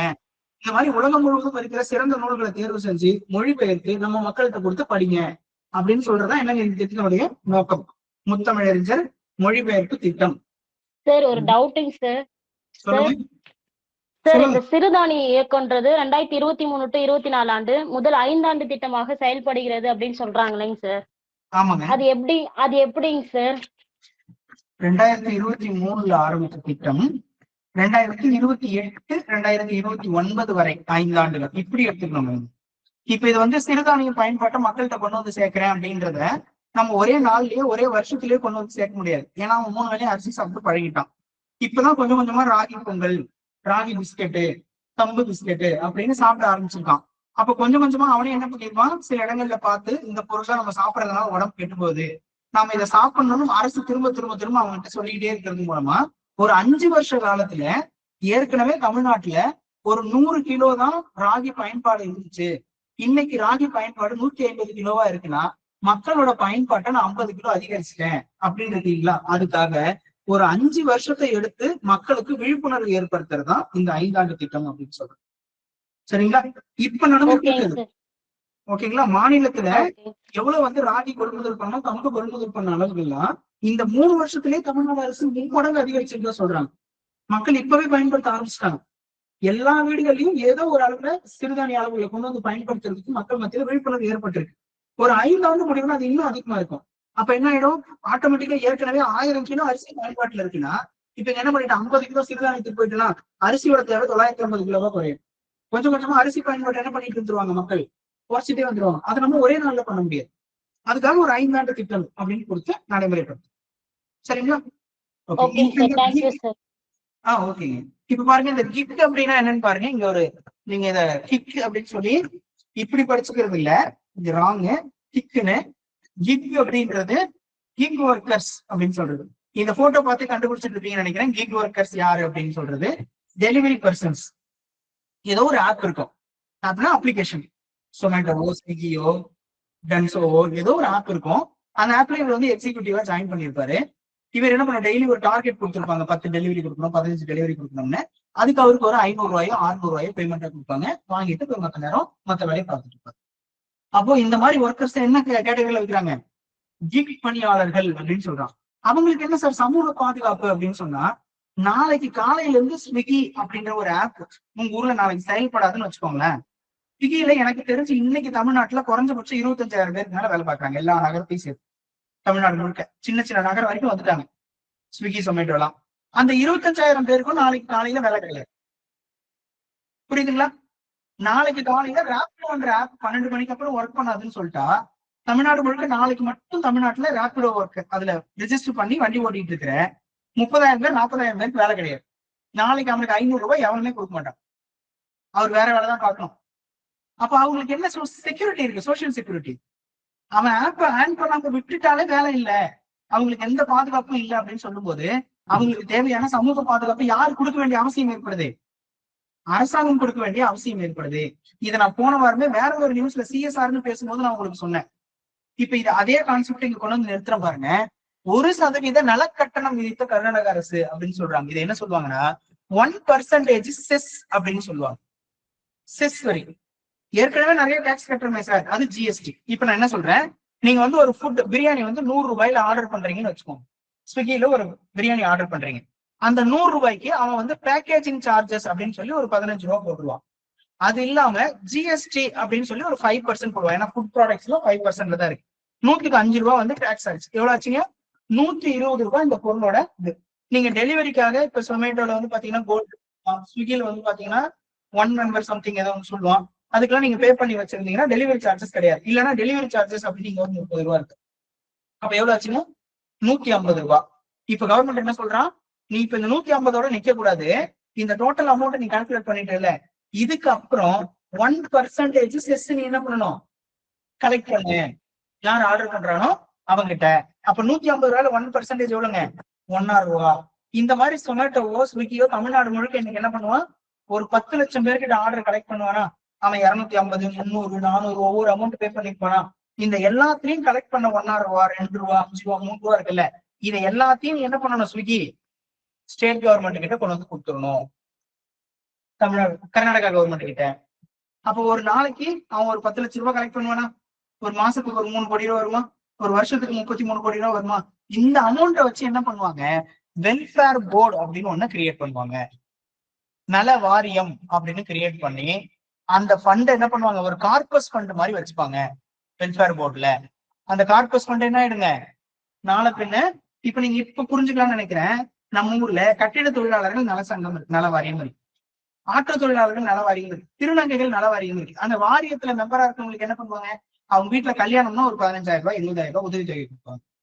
அவருக்கு வயசு முடிஞ்சிருச்சு, எங்கேயும் வேலை பார்க்க முடியலன்னா இந்த வாரியத்துல இருந்து மாசம் 1000 ரூபாய் பென்ஷன் கொடுப்பாங்க. Very minimum support. ஆட்டோ ஓட்டுறவங்க 1 லட்சம் பேர் இருப்பாங்க, ஆனா அந்த 1000 ரூபாய் பென்ஷன் வாங்குறவங்க ஒரு 2000 பேர் தான் இருப்பாங்க. புரியுதுங்களா? அப்ப அதுக்கு இங்க ஒரு ஃபண்ட் தேவைப்படுது இல்ல. அப்ப யாருக்கிட்ட இருந்து கலெக்ட் பண்றேன்னு சொல்றாங்க. இங்க யாரெல்லாம் இந்த அப்ளிகேஷன்ல டன்சோல, ஜொமேட்டோல, ஸ்விக்கில என்னென்ன ஆப் நீங்க வச்சிருக்கீங்களோ எல்லாத்துலயும் யூஸ் பண்ணிக்கோங்க. பிளிப்கார்ட், அமேசான் கூட இது மாதிரிதான் கீக்தான். அப்ப அவங்க எல்லாருக்கிட்டையும் 1% டாக்ஸ செஸ்ஸா வாங்குறது மூலமா, எக்ஸ்ட்ரா வாங்குறது மூலமா நான் என்ன பண்றேன், இங்க ஒரு சமூக பாதுகாப்பு கொடுக்குறேன். சமூக பாதுகாப்பு யாருக்கு? கிக் பணியாளர்கள். நான் இங்க சொல்லியிருக்கேன் GIG அப்படின்னு சொல்லுவாங்க. 2023 Tamil Nadu government kick workers welfare board அப்படின்றத தொடங்கிட்டாங்க. கிக் ஒர்க்கர்ஸ் வெல்ஃபேர் போர்டு அப்படின்றத தமிழ்நாடு கவர்மெண்ட் 2023 அறிவிச்சு தொடங்கியிருக்காங்க. இதுக்காக நாம எந்த செஸ்ஸும் எக்ஸ்ட்ராலாம் வாங்கல, தமிழ்நாடு கவர்மெண்ட் எக்ஸ்ட்ரா வாங்கல. ஆனா தமிழ்நாடு கவர்மெண்ட் இந்த மாதிரி வாங்கலான்றதுக்கு முன்னோடியா கர்நாடகா கவர்மெண்ட் பண்ணிருக்காங்க. இப்ப என்ன ஆகுது, தமிழ்நாடு கவர்மெண்ட் இந்த வெல்ஃபேர் போர்டை கிரியேட் பண்ணிட்டு கை காசு தானே போட்டாங்க, 10 கோடி ரூபாய் கொடுக்குறாங்க. அப்ப இந்த மாதிரி நீ ஆர்டர் பண்ணவங்கிட்டே நான் 1% எக்ஸ்ட்ரா வாங்கிக்கிறேன்னு வாங்கிட்டா என்ன ஆயிடும், ஸ்டேட் கவர்மெண்டோட ஃபண்டுன்னு எதுவும் இல்லாம அங்கிருந்து வாங்குற தொகையே இந்த வெல்ஃபேர் போர்டுக்கு வருஷத்துக்கு 20 கோடி 30 கோடி கொடுத்துடலாம். அப்ப ஆட்டோமேட்டிக்கா என்ன ஆயிடும், சோசியல் செக்யூரிட்டி அப்படின்றது என்ஷூர் ஆயிடும். நாளைக்கு 25,000 பேருக்கு வேலை இல்ல, திடீர்னு ஆளுக்கு ஒரு 2,000 ரூபாய் 5,000 ரூபாய் அக்கௌண்ட்ல போட்டு விட்டு என்ன பண்ணிக்கலாம், நீ போய் வேற வேலை பாக்குற வரைக்கும் இதை யூஸ் பண்ணிக்கப்பா அப்படின்னு சொல்ல முடியும்ல. அதுதான் இந்த சமூக பாதுகாப்பு திட்டத்திற்காக 1% நலக்கட்டணம் விதித்த கர்நாடக அரசு அப்படின்னு சொல்றாங்க. புரியுதுங்களா? கான்செப்ட் தான் சொல்லியிருக்கேன், உள்ள ஒரு முறை நீங்க படிச்சு பாருங்க. செஸ்ன்னு சொல்றதும் நீங்க பாத்துக்கணும். நாம கட்டுற எல்லா வரிகளுக்கும் மேல இந்த 1% வந்து செஸ்ன்னு சொல்லுவாங்க. நீங்க வாங்குற பெட்ரோல் எல்லாம் 1% வந்து என்விரான்மெண்டல் செஸ்ன்னு போடுறாங்க. நீங்க கிக் ஒர்க்கர் செஸ்ன்னு போடுறாங்களா, அது வந்து என்விரான்மெண்டல் ப்ரொடெக்ஷன் செஸ்ன்னு சொல்லுவாங்க. நீங்க பெட்ரோல் 100 ரூபாய்க்கு போறீங்கன்னு சொன்னா இதுல 1 ரூபாய் என்ன இருக்கும், செஸ்ஸா இருக்கும். இந்த இந்தியா முழுக்க இன்னைக்கு 100 கோடி லிட்டர் பெட்ரோல் இருக்கும், 100 crore. அந்த 100 crore பெட்ரோல்லையும் ஒரு ரூபாய் 1 லிட்டர் போச்சுன்னா இன்னைக்கு மட்டும் இந்தியாவில 100 கோடி ரூபாய் செஸ்ஸா சென்ட்ரல் கவர்மெண்ட் கிட்ட இருக்கும். இந்த வருஷம் முழுக்க யோசிச்சு பாத்துக்கீங்க, 365 into 100, அதுல இருந்து ஒரு 20,000 கோடி 30,000 கோடி செஸ்ன்னு வருதுன்னா அதை எடுத்து சுற்றுச்சூழல் பாதுகாப்பு திட்டங்களுக்கு மட்டும் செலவு பண்ணுவாங்க. சோலார் பேனல் போடுவாங்க, விண்ட் எனர்ஜி ப்ரொடக்ஷன் பண்றதுக்கு ட்ரை பண்ணுவாங்க. எங்கெங்கெல்லாம் எலக்ட்ரிக் பஸ் வாங்கி கொடுப்பாங்க, கனரக வாகனங்களுக்கு சப்சிடி கொடுப்பாங்க, எலக்ட்ரிக் வெஹிக்கிள் வாங்குறாங்க இல்லைங்களா. இப்ப வரைக்கும் நம்ம ஊர்ல 4 வீலர் 6 வீலர் டாடா ஏஸ் மாதிரி பெரிய வேன் மாதிரிலாம் இருக்குல்ல, அதுக்கெல்லாம் வந்து பாத்தீங்கன்னா அதோட டோட்டல் காஸ்ட் 20 லட்சம் ரூபாய் இருக்குன்னா 5 லட்சம் ரூபாய் 6 லட்சம் ரூபாய் ஸ்டேட் சென்ட்ரல் கவர்மெண்ட் சப்சிடி கொடுக்குறான். ஏன்னா மக்கள் வாங்க மாட்டான். 20 லட்சம் ரூபாய் கொடுத்து எலக்ட்ரிக் வெஹிக்கிள் வாங்க ட்ரை பண்ண மாட்டோம். காரே பாக்குறோம்ல, பெட்ரோல் கார் 10 லட்சம் ரூபாய் இதே வாங்கிப்போம், எலக்ட்ரிக் கார் 15 லட்சம், அந்த 5 லட்சம் ரூபாய்க்கு நம்ம பெட்ரோல் போட்டுக்கலாம். யோசிப்பான்ல, அதுக்கு பேட்டரிக்கு செலவு பண்றதுக்கு நம்ம இங்க பெட்ரோல் பண்ணிட்டு போயிடலாம் நினைக்கிறான்ல. அப்ப கவர்மெண்ட் என்ன பண்றோம், அந்த இடத்துல நீங்க 15 லட்சம் ரூபாய் காரை 12 லட்சம் ரூபாய்க்கே வாங்கிக்கலாம், 3 லட்சம் ரூபாய் நான் என்ன பண்ணிடுறேன், சப்சிடியா கொடுத்துறேன். அந்த சப்சிடி பணத்தை எங்க இருந்து எடுப்பான், பெட்ரோல் வித்த காசுல 1% செஸ் வாங்கினால அந்த பணத்துல இருந்து எடுத்து என்விரான்மெண்டல் ப்ரொடெக்ஷன் செஸ் செலவு பண்ணுவான். அப்ப இங்க ஸ்டேட் கவர்மெண்ட் என்ன பண்றாங்க, நீ ஆன்லைன்ல ஆர்டர் பண்ணதுக்குலாம் நான் 1% செஸ் வாங்கி அந்த ஆன்லைன்ல ஆர்டர் பண்ணதை டெலிவரி பண்றாங்கல்ல பர்சன்ஸ், அவங்களுடைய வெல்ஃபேர் போர்டுக்கு நான் கொண்டு வந்து சேர்த்துருவேன். கான்செப்ட் புரியுதுங்களா? இது மெயின்ஸ்க்கே தேவைப்படும், நல்லா பாத்துக்கங்க, ஒரு முறை படிங்க. சார் ஒரு டவுட் சொல்லுங்க. சார், செஸ் வந்துட்டு சென்ட்ரல் கவர்மெண்ட் மட்டும் தான் சார் போட முடியும், இல்ல ஸ்டேட் கவர்மெண்ட்டும் போட முடியுமா? புரியறதுக்காக அப்படி சொன்னாங்க. Okay sir. ஓகே, இது ஸ்டேட் கவர்மெண்ட் அவனுக்கு தனியா போட்டுட்டாங்க வெல்ஃபேர். இல்ல நார்மலா செஸ் வந்துட்டு சென்ட்ரல் கவர்மெண்ட் மட்டும் தானே போறதுக்கு ரைட்ஸ் இருக்கும், அதுதான் டவுட். ஆமாங்க. ஓகே. அடுத்து அரசு துறைகளில் காலநிலை நடவடிக்கை. இது வந்து காலநிலை அப்படின்னா இந்த என்விரான்மெண்டல் பருவகால மாற்றம் தான் சொல்றீங்க, கிளைமேட் சேஞ்ச். சென்னையில் செவ்வாய்க்கிழமை நடைபெற்ற காலநிலை உச்சி மாநாடு. இந்த காலநிலை என்னங்க, எப்படி சார் கர்நாடகா கவர்மெண்ட் போட்டாங்க? இல்லைங்க, அவங்க ஊர்ல இருக்கிற எல்லா அப்ளிகேஷன்ஸ்க்கும் அவங்க ஸ்டேட் கவர்மெண்ட் மூலமா ஒரு ரிப்போர்ட் வாங்குவாங்க இல்லைங்களா, எங்க ஊர்ல எவ்வளவு பேர் ஒர்க் பண்றாங்கன்னு. அப்ப ஸ்டேட் கவர்மெண்ட் தனியா என்ன பண்ணிக்கலாம், அவங்களுடைய டெரிட்டரி, அவங்களோட லிமிட் இருக்கு இல்லையா, வரி விதிக்கிற லிமிட், அதுக்குள்ள அவங்க 1 ரூபாய் எக்ஸ்ட்ரா கட்டுங்க, எனக்கு 1% எக்ஸ்ட்ரா என்கிட்ட கொடுத்துருங்க அப்படின்னு கேட்கறாங்க. இதுக்கு ஸ்டேட் கவர்மெண்ட் ரைட்ஸ் இருக்கு. ஓகேங்களா? சில மாநில அரசுகள் நகராட்சிகள்ல இந்த மாதிரி வரி விதிக்கிறாங்க. உத்தரப்பிரதேசத்துல மாநகராட்சியில டிரைனேஜ் சிஸ்டத்தை ரெடி பண்றதுக்காகவே கிரீன் செஸ் அப்படின்ற ஒரு கான்செப்ட்ல 1% எக்ஸ்ட்ரா வாங்குறாங்க. சில முக்கியமான தொழிற்சாலை திட்டங்கள் இதெல்லாம் வரும்போது உங்களுடைய பொருட்கள் விற்பனை பண்றதுலயும் உற்பத்தி பண்றதுலயும் எனக்கு 1% எக்ஸ்ட்ரா கட்டிடணும் அப்படின்னு சொல்லி அந்த சிட்டியோட டிரைனேஜ் சிஸ்டம் டெவலப் பண்றதுக்காக யூபியில கலெக்ட் பண்ணுவாங்க. ஓகேங்களா? அந்த மாதிரி ஏன் ஸ்டேட்டுக்குள்ள இருக்கிற ஒர்க் பண்ற எல்லா பணியாளர்களை பத்தி என்கிட்ட ரிப்போர்ட் கொடுன்னு கவர்மெண்ட் கேட்பானா? அப்ப நீ எவ்வளவு இந்த வருஷம் டிரான்சாக்ஷன் பண்ணிருக்க, அந்த அமௌண்ட் எல்லாத்தையும் என்ன பண்றாங்க, 1% நீ என்கிட்ட கொடுத்துடணும் அப்படின்னு கேட்டு வாங்குறது. ஓகேங்களா? இதுக்கு அவங்க எப்படி பண்றாங்க அப்படின்றதுல இந்த 1% அங்க சென்ட்ரல் கவர்மெண்ட் செஸ் விதிச்சு கலெக்ட் பண்ற ப்ரொவிஷன்ல ஸ்டேட் கவர்மெண்ட்டுக்கு இந்த மாதிரி பர்டிகுலர் இஷ்யூஸ்ல சில டாக்ஸஸ் விதிக்கிறதுக்கான வரி விதித்தல் மற்றும் வசூலிக்கிறதுக்கான அதிகாரம் இருக்கு இல்லையா, 269, 270, 271 அதுல இவங்களோட டெரிட்டரிக்குள்ள என்ன லிமிட் வருதோ அதை யூஸ் பண்ணி அந்த வரியை 1% விதிப்பாங்க. ஓகேங்களா? Okay sir. ஓகே. இந்த காலநிலை உச்சி மாநாடு 4.0 அதை பாருங்க, தொடங்கி வைத்து முதல்வர் ஸ்டாலின் பேசியதாவது அப்படின்னு சொல்லிட்டு இந்த காற்றாலை மின் உற்பத்தி இந்த பாயிண்ட்டுக்காக தான் இந்த நியூஸை எடுத்தேன். இந்தியாவிலேயே 2வது இடம் காற்றாலை மின் உற்பத்தி. விண்ட் எனர்ஜில என்னங்க யாருக்கு செகண்ட் பிளேஸ் இருக்காங்களாம்? இந்தியாவிலேயே 2வது இடம் தமிழகம். சூரிய மின் உற்பத்தி, ஒளியாற்றல், புதுப்பிக்கத்தக்க ஆற்றல் உற்பத்தியில் 4வது இடமும் பெற்று வளர்ந்து வரும் மாநிலங்களில் முன்னோடி மாநிலமாக தமிழ்நாடு திகழ்கின்றது. இந்த டேட்டா தான் சூஸ் த கரெக்ட் ஸ்டேட்மெண்ட் கொடுக்கும்போது விண்ட் எனர்ஜி ப்ரொடக்ஷன்ல தமிழ்நாடு எந்த பிளேஸ்ல இருக்கு? செகண்ட். அடுத்து சோலார் எனர்ஜி, அது இல்லாம ரினியூவபிள் எனர்ஜி, புதுப்பிக்கத்தக்க ஆற்றல் மூலங்கள்ல இருந்து ஒட்டுமொத்தமா இந்திய அளவுல கம்பேர் பண்ணும்போது 4th பிளேஸ்ல இருக்காங்க. Solar and renewable energy. Sir wind energy அதுக்குள்ளதானே சார் வருது, அவங்க தனித்தனியா கொடுத்துருக்காங்க, 2 பாயிண்டையும் பாத்துக்கோங்க, அவ்வளவுதான். அடுத்து திமுக ஆட்சி அமைந்த பிறகு அப்படின்னு சொல்லி இந்த சாதனை பேசுறாங்க. இந்த பாயிண்ட் பாருங்க, 30% மின்சார பேருந்து அப்படின்னு சொல்லி வரும் 2030ஆம் ஆண்டுக்குள் மாநில போக்குவரத்து கழகங்களின் கீழ் இயக்கப்படும் பேருந்துகள் 30% என்னவா வைக்கிறாங்க? எலக்ட்ரிக் வெஹிக்கிள் அப்படின்னு சொல்றாங்க. இப்ப இந்த இடத்துல ஒரு பாலிசி மட்டும் படிச்சுக்கங்க. தமிழ்நாடு இ வெஹிக்கிள் பாலிசி அப்படின்னு சொல்றேன். Tamil Nadu e vehicle policy 2022. இந்த இ வெஹிக்கிள் பாலிசி தான் இங்க நமக்கு பேசுவாங்க 2027ஆம் ஆண்டு வரை அப்படின்னு ஒரு 5 ஆண்டு காலத்துக்கு இந்த பாலிசியை பேசியிருப்பாங்க. அதுக்கப்புறமா அது எக்ஸ்டெண்டபிள் தான். இதுல இ வெஹிக்கிள் வாங்குறீங்க அப்படின்னு சொன்னா என்ன பண்றாங்க? ரோடு டாக்ஸ் வந்து நான் ஃப்ரீ பண்ணி கொடுக்குறேன். இப்ப நீங்க ஒரு பைக் வாங்குறீங்க, இல்ல ஒரு கார் வாங்குறீங்க அப்படின்னா ஷோரூம் பிரைஸ்னு ஒண்ணு சொல்லுவாங்க, ஆன் ரோடு பிரைஸ்னு ஒண்ணு சொல்லுவாங்க. ஷோரூம்ல போய் நீங்க 1 லட்சம் ரூபாய் எடுத்த பைக்குக்கு ரிஜிஸ்ட்ரேஷன் முடிஞ்சதுக்கு அப்புறம் ரிஜிஸ்ட்ரேஷன், இன்சூரன்ஸ், ரோட் டாக்ஸ் எல்லாம் சேர்த்து இன்னொரு 15,000 ரூபாய் வெளியே எக்ஸ்ட்ரா சேர்ந்து நிற்கும். 1,15,000 ரூபாய் அப்படின்னு வரும். அப்ப இது ஒரு ரோடு டாக்ஸ் அப்படின்னு ஒண்ணு தனியா இருக்குது இல்லைங்களா? ரிஜிஸ்ட்ரேஷன் தனியா, ரோட் டாக்ஸ் தனியா. அந்த ரோட் டாக்ஸ் யாருக்கு கட்டுவோம்? ஸ்டேட் கவர்மெண்ட் கிட்ட நம்ம கட்டுவோம், ஆர்டிஓ ஆபீஸ்ல கட்டுவாங்க. அப்ப அந்த ரோட் டாக்ஸை யாருக்கு ஃப்ரீ பண்ணி கொடுக்குறேன்னு சொல்றாங்க? எலக்ட்ரிக் வெஹிக்கிள் யார் வாங்குறீங்களோ அவங்களுக்கு என்ன பண்ற, ரிஜிஸ்ட்ரேஷன் அப்போ ரோடு டாக்ஸை ஃப்ரீ பண்ணி கொடுக்குறேன் அப்படின்னு சொல்லியிருப்பாங்க. அது இல்லாம மாநகராட்சி, சென்னை மாநகராட்சியினுடைய கட்டுப்பாட்டுல மட்டும் கிட்டத்தட்ட 3000 பேருந்துகளுக்கு மேல செயல்பட்டு நீங்க பாக்கலாம். சென்னையில இருக்கீங்க அப்படின்னா எம்டிசி பஸ்ஸஸ் நிறைய ஓடிட்டு இருக்கு, பாக்குறீங்கல்ல? அந்த எம்டிசி பஸ்ல குறைஞ்சபட்சம் 30% 2027க்குள்ள நான் என்ன பண்றேன், எலக்ட்ரிக் பஸ்ஸா மாத்துறேன். இன்னைக்கு அதை நோக்கி போயிட்டு இருக்காங்க. எனக்கு தெரிஞ்சு இப்பவே 450 பஸ்ஸோ 500 பஸ்ஸோ வாங்கிட்டாங்க. எக்ஸாக்ட் நம்பர் நானுமே தெரியல, நான் கொஞ்சம் மேலே செக் பண்ணிக்கோங்க.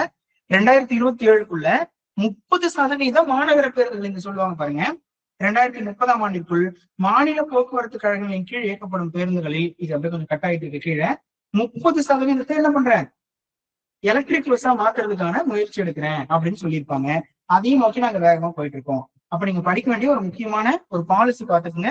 இது கொஞ்சம் இப்போ ரீசெண்ட் டைம்ல கொஞ்சம் எக்ஸாம்ல ரிஃப்ளெக்ட் ஆகல. அந்த 2022, 23 சமயங்கள்ல அதிகமா விவாதிக்கப்பட்டுச்சு. நாங்க தான் அதிகமா எலக்ட்ரிக் வெஹிக்கிள் உற்பத்தி பண்றோம், அதிகமா விற்பனை பண்றோம், தமிழ்நாடு தான் நிறைய பாலிசி வச்சிருக்கோம் அப்படின்னு சொல்லிட்டு இருந்தாங்க. இப்ப அந்த பாலிசி எவ்வளவு தூரம் நடைமுறைப்படுத்துறதுக்கு முயற்சி பண்ணிட்டு இருக்கோம் அப்படின்றத முதலமைச்சர் நீங்க பேசிக்க. அப்ப இந்த காலநிலை நடவடிக்கையுடன் பட்ஜெட் அப்படின்லாம் இந்த சப்ஹெட்டிங்லாம் ஒரு முறை பாருங்க. நாங்க போடுற பட்ஜெட்ல தமிழ்நாடு அரசின் திட்டங்களை நடைமுறைப்படுத்தும் போதே, தொழிற்சாலைகளை தொடங்கும் போதே, இல்ல அரசு மக்களுக்கு கொடுக்குற திட்டங்களுக்கு போதே ஏற்கனவே இருக்கிற ஒரு கார்பன் எமிஷனை விட இப்ப கம்மியான கார்பன் எமிஷன் எப்படி பண்ண முடியும், வருங்காலத்துல சுற்றுச்சூழலையோ காலநிலையோ எந்த மாற்றமும் செய்யாத அளவுக்கு, பாதிக்காத அளவுக்கு நாங்க பட்ஜெட் மேக் பண்றோம், எல்லாத்தையும் நாங்க திட்டமிட்டு செயல்படுத்திட்டு இருக்கிறோம். ஏற்கனவே இருக்கிற சில பாதிப்புக்குள்ளான திட்டங்கள்ல இருந்து புதுமையான திட்டங்களை நடைமுறைப்படுத்தும் போது நாங்க இந்த கிளைமேட்டையும் கன்சிடர் பண்ணி தான் பண்றோம் அப்படின்றதெல்லாம் இங்க முதலமைச்சர் பேசிட்டாரு. ஒரு லாங் ஸ்பீச். நீங்க என்ன பண்ணுங்க, இந்த பாலிசி கொஞ்சம் நல்லா பாத்துக்கங்க, ஓகேங்களா? இந்த மரபு கழிவுகள் அகற்றப்பட்டிருக்கின்றன, இதெல்லாம் அவர் சாதனைக்காக சொல்றாரு. நீங்க இந்த மின்சார வாகன கொள்கையை மட்டும் படிச்சுக்கீங்க. எலக்ட்ரிக் வெஹிக்கிள் பாலிசி 2022 முடிஞ்சா நீங்க கூகுள் பண்ணியோ இல்ல ஒரு பேஜ் எடுத்து UPSC அப்படின்னு போட்டு சர்ச் பண்ணுங்க. கிடைக்கிற ஒரு 10 பாயிண்ட் எழுதி வச்சுக்கோங்க. ஒரு 4 வருஷத்துக்கு மேல ஆயிடுச்சு, இப்ப அதிகம் அது விவாதிக்கப்படல, இருந்தாலும் தெரிஞ்சுக்கோங்க, எங்கேயாவது உங்களுக்கு தேவைப்படலாம். அடுத்து மாநில சுயாட்சிக்கு சட்ட திருத்தம். நான் இந்த பாயிண்ட் முன்னாடியே சொல்லிட்டேன். அங்க நம்ம அந்த ஜோசப் குரியன் பாயிண்ட் எழுதும் போது என்ன பண்ணிருக்காங்க, ஆர்டிகல் 155 அமெண்ட் பண்ணுங்க அப்படின்னு நம்ம ரெக்கமெண்டேஷன் கொடுத்துருக்கோம். எதுக்காக? கவர்னரை நாங்களே தேர்ந்தெடுக்கிறதுக்கு நாங்க 3 பேர் கொடுக்குறோம். பிரசிடென்ட் என்ன பண்ணுவாரு, டிக் அடிச்சு கொடுப்பாரு, அப்பாயின்மெண்ட் பண்ணி கொடுப்பாரு அப்படின்னு சொல்ற மாதிரி. அந்த மாதிரி மத்திய மாநில உறவுகள் தான் மறுபடியும் இந்த நியூஸ் நான் அதோடவே சேர்த்து வச்சிருந்துருக்கணும். இந்த இடத்துல இதை கொஞ்சம் பின்னாடி தள்ளி போட்டோம் போல. சில பாயிண்ட்ஸ் மட்டும் ஹைலைட் பண்ணதை மட்டும் பாத்துக்கலாம் பாருங்க. 1969 PV ராஜமன்னார் கமிஷன் பேசிட்டோமா? அந்த கமிஷன்ல கூட யார் யார் இருந்தாங்க பாருங்க. லட்சுமணசாமி முதலியார், P. சந்திர ரெட்டி ஆகியோர். அது 3 பேர் கொண்ட கமிஷன், 3 மெம்பர் கமிஷன் அப்படின்னு படிப்பீங்க. பாலிட்டி படிக்கும்போது, சென்டர் ஸ்டேட் ரிலேஷன் படிக்கும்போது மெயின்ஸ்ல அதிகமா டிஸ்கஸ் பண்ணுவீங்க. அப்ப இந்த 3 மெம்பர் கமிட்டில யார் யார் இருந்தா நேம் பாத்துக்கோங்க. எங்கேயாவது பிலிம்ஸ்ல சூஸ் த கரெக்ட் ஆப்ஷன் கேட்கும்போது தேவைப்படலாம். அடுத்து 1971 அறிக்கையை வழங்கியது. ராஜமன்னார் குழு அளித்த முக்கிய பரிந்துரைகளை இந்த மாமன்றத்தில் தீர்மானமாகவும் கலைஞர் வந்து நிறைவேற்றினார் அப்படின்னு முதலமைச்சர் படிச்சிருக்காரு. அடுத்து பாருங்க, மத்திய அரசின் சார்பில் 1983 நீதிபதி சர்க்காரியா தலைமையில் அமைக்கப்பட்ட ஆணையம். 2000 அமைக்கப்பட்ட வெங்கடாச்சலையா குழு. 2004 நீதிபதி பூஞ்சி தலைமையில் அமைக்கப்பட்ட ஆணையம் அவற்றின் சார்பில் ஆயிரக்கணக்கான பக்கங்கள் அறிக்கைகளாக வழங்கப்பட்டுள்ளன. இதுல மாநில உரிமைகள் நிறைய இடத்துல பறிக்கப்பட்டுள்ளது அப்படின்னு பேசிட்டு இங்க வந்து ஒரு முக்கியமான விஷயம் பேசுறாங்க. இந்த மாநிலத்தில் சுயாட்சி, மத்தியத்தில் கூட்டாட்சி, இதெல்லாம் பாருங்க, அதெல்லாம் அரசியல் பாயிண்ட். சட்ட திருத்தம் தேவை அப்படின்னு இந்த இடத்த பாருங்க. 1994 SR பொம்மை வழக்கில் உச்சநீதிமன்றம் வழங்கிய தீர்ப்பில் கூட்டாட்சி என்பது அரசமைப்பு சட்டத்தின் அடிப்படை கட்டமைப்பின் ஒரு பகுதி. ரொம்ப முக்கியமான ஒரு பாயிண்ட் என்னன்னு பாருங்க. பெடரலிசம் அப்படின்றதுதான் இங்க கொஸ்டின் ஆகுது, நிறைய பிரச்சனைக்குள்ளாகுது. இந்த பெடரலிசத்தை என்ன சொல்றாருங்க SR பொம்மை கேஸ்ல தீர்ப்புல, அது வந்து basic structure of the constitution தம்பி. நீங்க என்ன பண்றீங்க, இஷ்டத்துக்கு பேசிக் ஸ்ட்ரக்சர், நீங்க basic structure of the constitution அப்படின்னு எந்த வார்த்தையை சொல்றாங்க, பெடரலிசம், கூட்டாட்சி முறை அப்படிங்கிறத சொல்றாங்க. அப்போ என்ன நடக்குதுன்னு பாருங்க. இந்த SR பொம்மை கேஸ்ல முக்கியமான தீர்ப்புல மொதல் பாயிண்டா என்ன படிச்சுக்கணும், ஆர்டிகல் 356 அப்படின்ற ஸ்டேட் எமர்ஜென்சி போட்டா அது ஜுடிஷியல் ரிவ்யூ அப்படின்னு சொல்லி மாத்தினது முதல் விஷயம். என்ன ஜுடிஷியல் ரிவ்யூ? இதுக்கு முன்னாடி வரைக்கும் 1976 கலைக்கப்பட்ட கருணாநிதி அவர்களுடைய அரசோ, 1980 கலைக்கப்பட்ட எம்ஜிஆர் அரசோ, 84 கலைக்கப்பட்ட எம்ஜிஆர், 2 முறை எம்ஜிஆர் கவர்மெண்ட் கலைச்சிருப்பாங்க, 2 முறை கலைஞர் கவர்மெண்ட் கலைச்சிருப்பாங்க. எந்த கவர்மெண்ட்டுமே அந்த 89 கலைஞர் கவர்மெண்ட் உட்பட யாருமே என்ன பண்ணல, போய் சுப்ரீம் கோர்ட்ல வழக்கு தொடுத்து என் கவர்மெண்ட் ஏன் கலைச்சாங்க கேட்டு சொல்லுங்க அப்படின்னு எந்த முதலமைச்சரும் போய் என்ன பண்ணல, சுப்ரீம் கோர்ட்ல கேட்கல. அதுக்கான ப்ரொவிஷனே இல்ல எமர்ஜென்சி ப்ரொவிஷன்ஸ்ல. SR பொம்மை கேஸ்ல 94 தான் உச்சநீதிமன்றம் என்ன தீர்ப்பு கொடுக்குறாங்க, நீ ஒரு ஸ்டேட்டோட கவர்மெண்ட்டை 356 போட்டு ஸ்டேட் கவர்மெண்ட்டை கலைக்கிற, டிஸ்குவாலிஃபை பண்ணி விடுற அப்படின்னா நான் என்ன பண்ணுவேன், அதை ரிவ்யூ பண்ணுவேன். நீ அந்த ஸ்டேட்ல எமர்ஜென்சி 356 கொண்டு வந்தது சரிதானா, இல்ல நீ பண்ணது தப்பா அப்படின்னு சென்ட்ரல் கவர்மெண்ட் என்ன பண்ணுவேன், நான் கொஸ்டின் பண்ணுவேன். ஒருவேளை நீ தப்பான நோக்கத்துக்காக 356 போட்டிருந்தேன்னா நான் என்ன பண்ணுவேன், அந்த இடத்துல கவர்மெண்ட்டை நடைமுறைக்கு கொண்டு வந்துருவேன் அப்படின்னு உச்சநீதிமன்றம் SR பொம்மை கேஸ் மூலமா தான் ஆர்டிகல் 356 இம்ப்ளிமெண்டேஷனை ஜுடிஷியல் ரிவ்யூக்குள்ள கொண்டு வராங்க. ஜுடிஷியல் ரிவ்யூ வந்ததுனாலதான் அதுக்கு 94 பிறகு இப்போ 356 யூஸ் பண்றத சென்ட்ரல் கவர்மெண்ட் கிட்டத்தட்ட முற்றிலுமா நிறுத்திட்டான். ஓகேவா? முற்றிலும்னா சில மாநிலம், இப்போ மணிப்பூர்ல தேவைப்பட்டுச்சு போட்டாங்க, குக்கி மைதாக்கு 2 பேர் சண்டை போடுறோம் 356 போட்டாங்க. 2019 ஜம்மு காஷ்மீர்ல போட்டாங்க, ஆர்டிகல் 370 அபரகேட் பண்ண போறோம், 2 யூனியன் டெரிட்டரி 2ஆ பிரிக்க போறோம், அங்க பிரசிடென்ட் ரூல் இருக்கணும் அப்படின்றதுக்காக போட்டாங்க. மத்த இடத்துல எங்கேயும் கவர்மெண்ட்டை பழி வாங்கணும்ன்றதுக்காக போட முடியல. அப்ப என்ன பண்ணுவாங்க, சுப்ரீம் கோர்ட் உள்ள வந்து நீ பண்ணது தப்புன்னு சொல்லுவாங்க. அதனால சென்ட்ரல் கவர்மெண்ட் என்ன பண்றான், பேக் எடுக்கிறான் ஜுடிஷியல் ரிவ்யூ வந்ததுக்கு அப்புறம். அதே SR பொம்மை கேஸ்ல என்ன சொல்றாங்க, இன்னொரு தீர்ப்பு என்ன சொல்லியிருக்காங்க, பெடரலிசம் அப்படின்றது basic structure of the constitution, உன் இஷ்டத்துக்குலாம் நீ அதை மாற்ற முடியாது. அப்படி என்ன பண்ணணும், மாநில அரசுகளுக்கு கொடுக்க வேண்டிய மரியாதையை கரெக்டா கொடுக்கணும் அப்படின்றத SR பொம்மை கேஸ் தீர்ப்புல சொல்றாங்க. அப்ப இந்த கேஸுக்காக அடிச்சு இந்த நியூஸ் என்ன பண்றீங்க, ஒரு முறை பாத்துக்கிறீங்க. SR பொம்மை கேஸும் நிறைய முறை ரிப்பீட்டட். எப்படி இந்திரா சாவணி வழக்கு கேட்கறாங்களோ, கேசவானந்த பாரதி வழக்கு கேட்கறாங்களோ TNPC, அந்த மாதிரி SR பொம்மை கேஸும் நிறைய முறை ரிப்பீட் ஆனது. 2023 குரூப் 1 மெயின்ஸ்ல why after 1994 central government not implementing 356 on states அப்படின்னு கேட்டுட்டான். ஏன் 1994 பிறகு மத்திய அரசு விதி எண் 356 மாநிலங்கள் மீது பயன்படுத்துவதிலிருந்து தயங்குகின்றது அப்படின்னு கேட்டிருப்போம். பாருங்க, டைரக்டா கொஸ்டின் என்ன கேட்கணும், எஸ்ஆர் பொம்மை கேஸ பத்தி எழுதுன்னு சொல்லியிருக்கணும். அவன் கொஸ்டின் எப்படி கேட்கிறான், ஏன் 94க்கு அப்புறம் 356 பயன்படுத்துறதை குறைச்சிக்கிட்டாங்க. குரூப் 1 மெயின்ஸ் கொஸ்டின் நான் சொல்லிட்டு இருக்கேன். அப்ப ப்ரிலிம்ஸுக்கும் இது கொஸ்டின் இருக்கலாம், மெயின்ஸுக்கும் கொஸ்டின் இருக்கலாம். இம்பார்ட்டன்டான கேஸ், அதோட ப்ரொவிஷன்ஸ் என்ன, தீர்ப்புகள்ல பேசப்பட்ட விஷயங்கள் என்னன்றத கொஞ்சம் நல்லா பார்த்து. நெக்ஸ்ட் மறுபடியும் அதேதான், சட்டப்பேரவை மூலமாகவே ஆளுநரை தேர்வு செய்வது. இது நான் சொன்னேன்ல, இது ஆரம்பிக்கும் போதே சொன்னேன். இந்த வாரம் முழுக்க இந்த சென்டர் ஸ்டேட் ரிலேஷன்ல ஆளுநரை பத்தியும் இந்த சென்டர் ஸ்டேட் ரிலேஷனை பத்தியும் தான் நிறைய விவாதம் பண்ணிருக்காங்க. கொஞ்சம் நல்லா கவனிச்சுக்குங்க.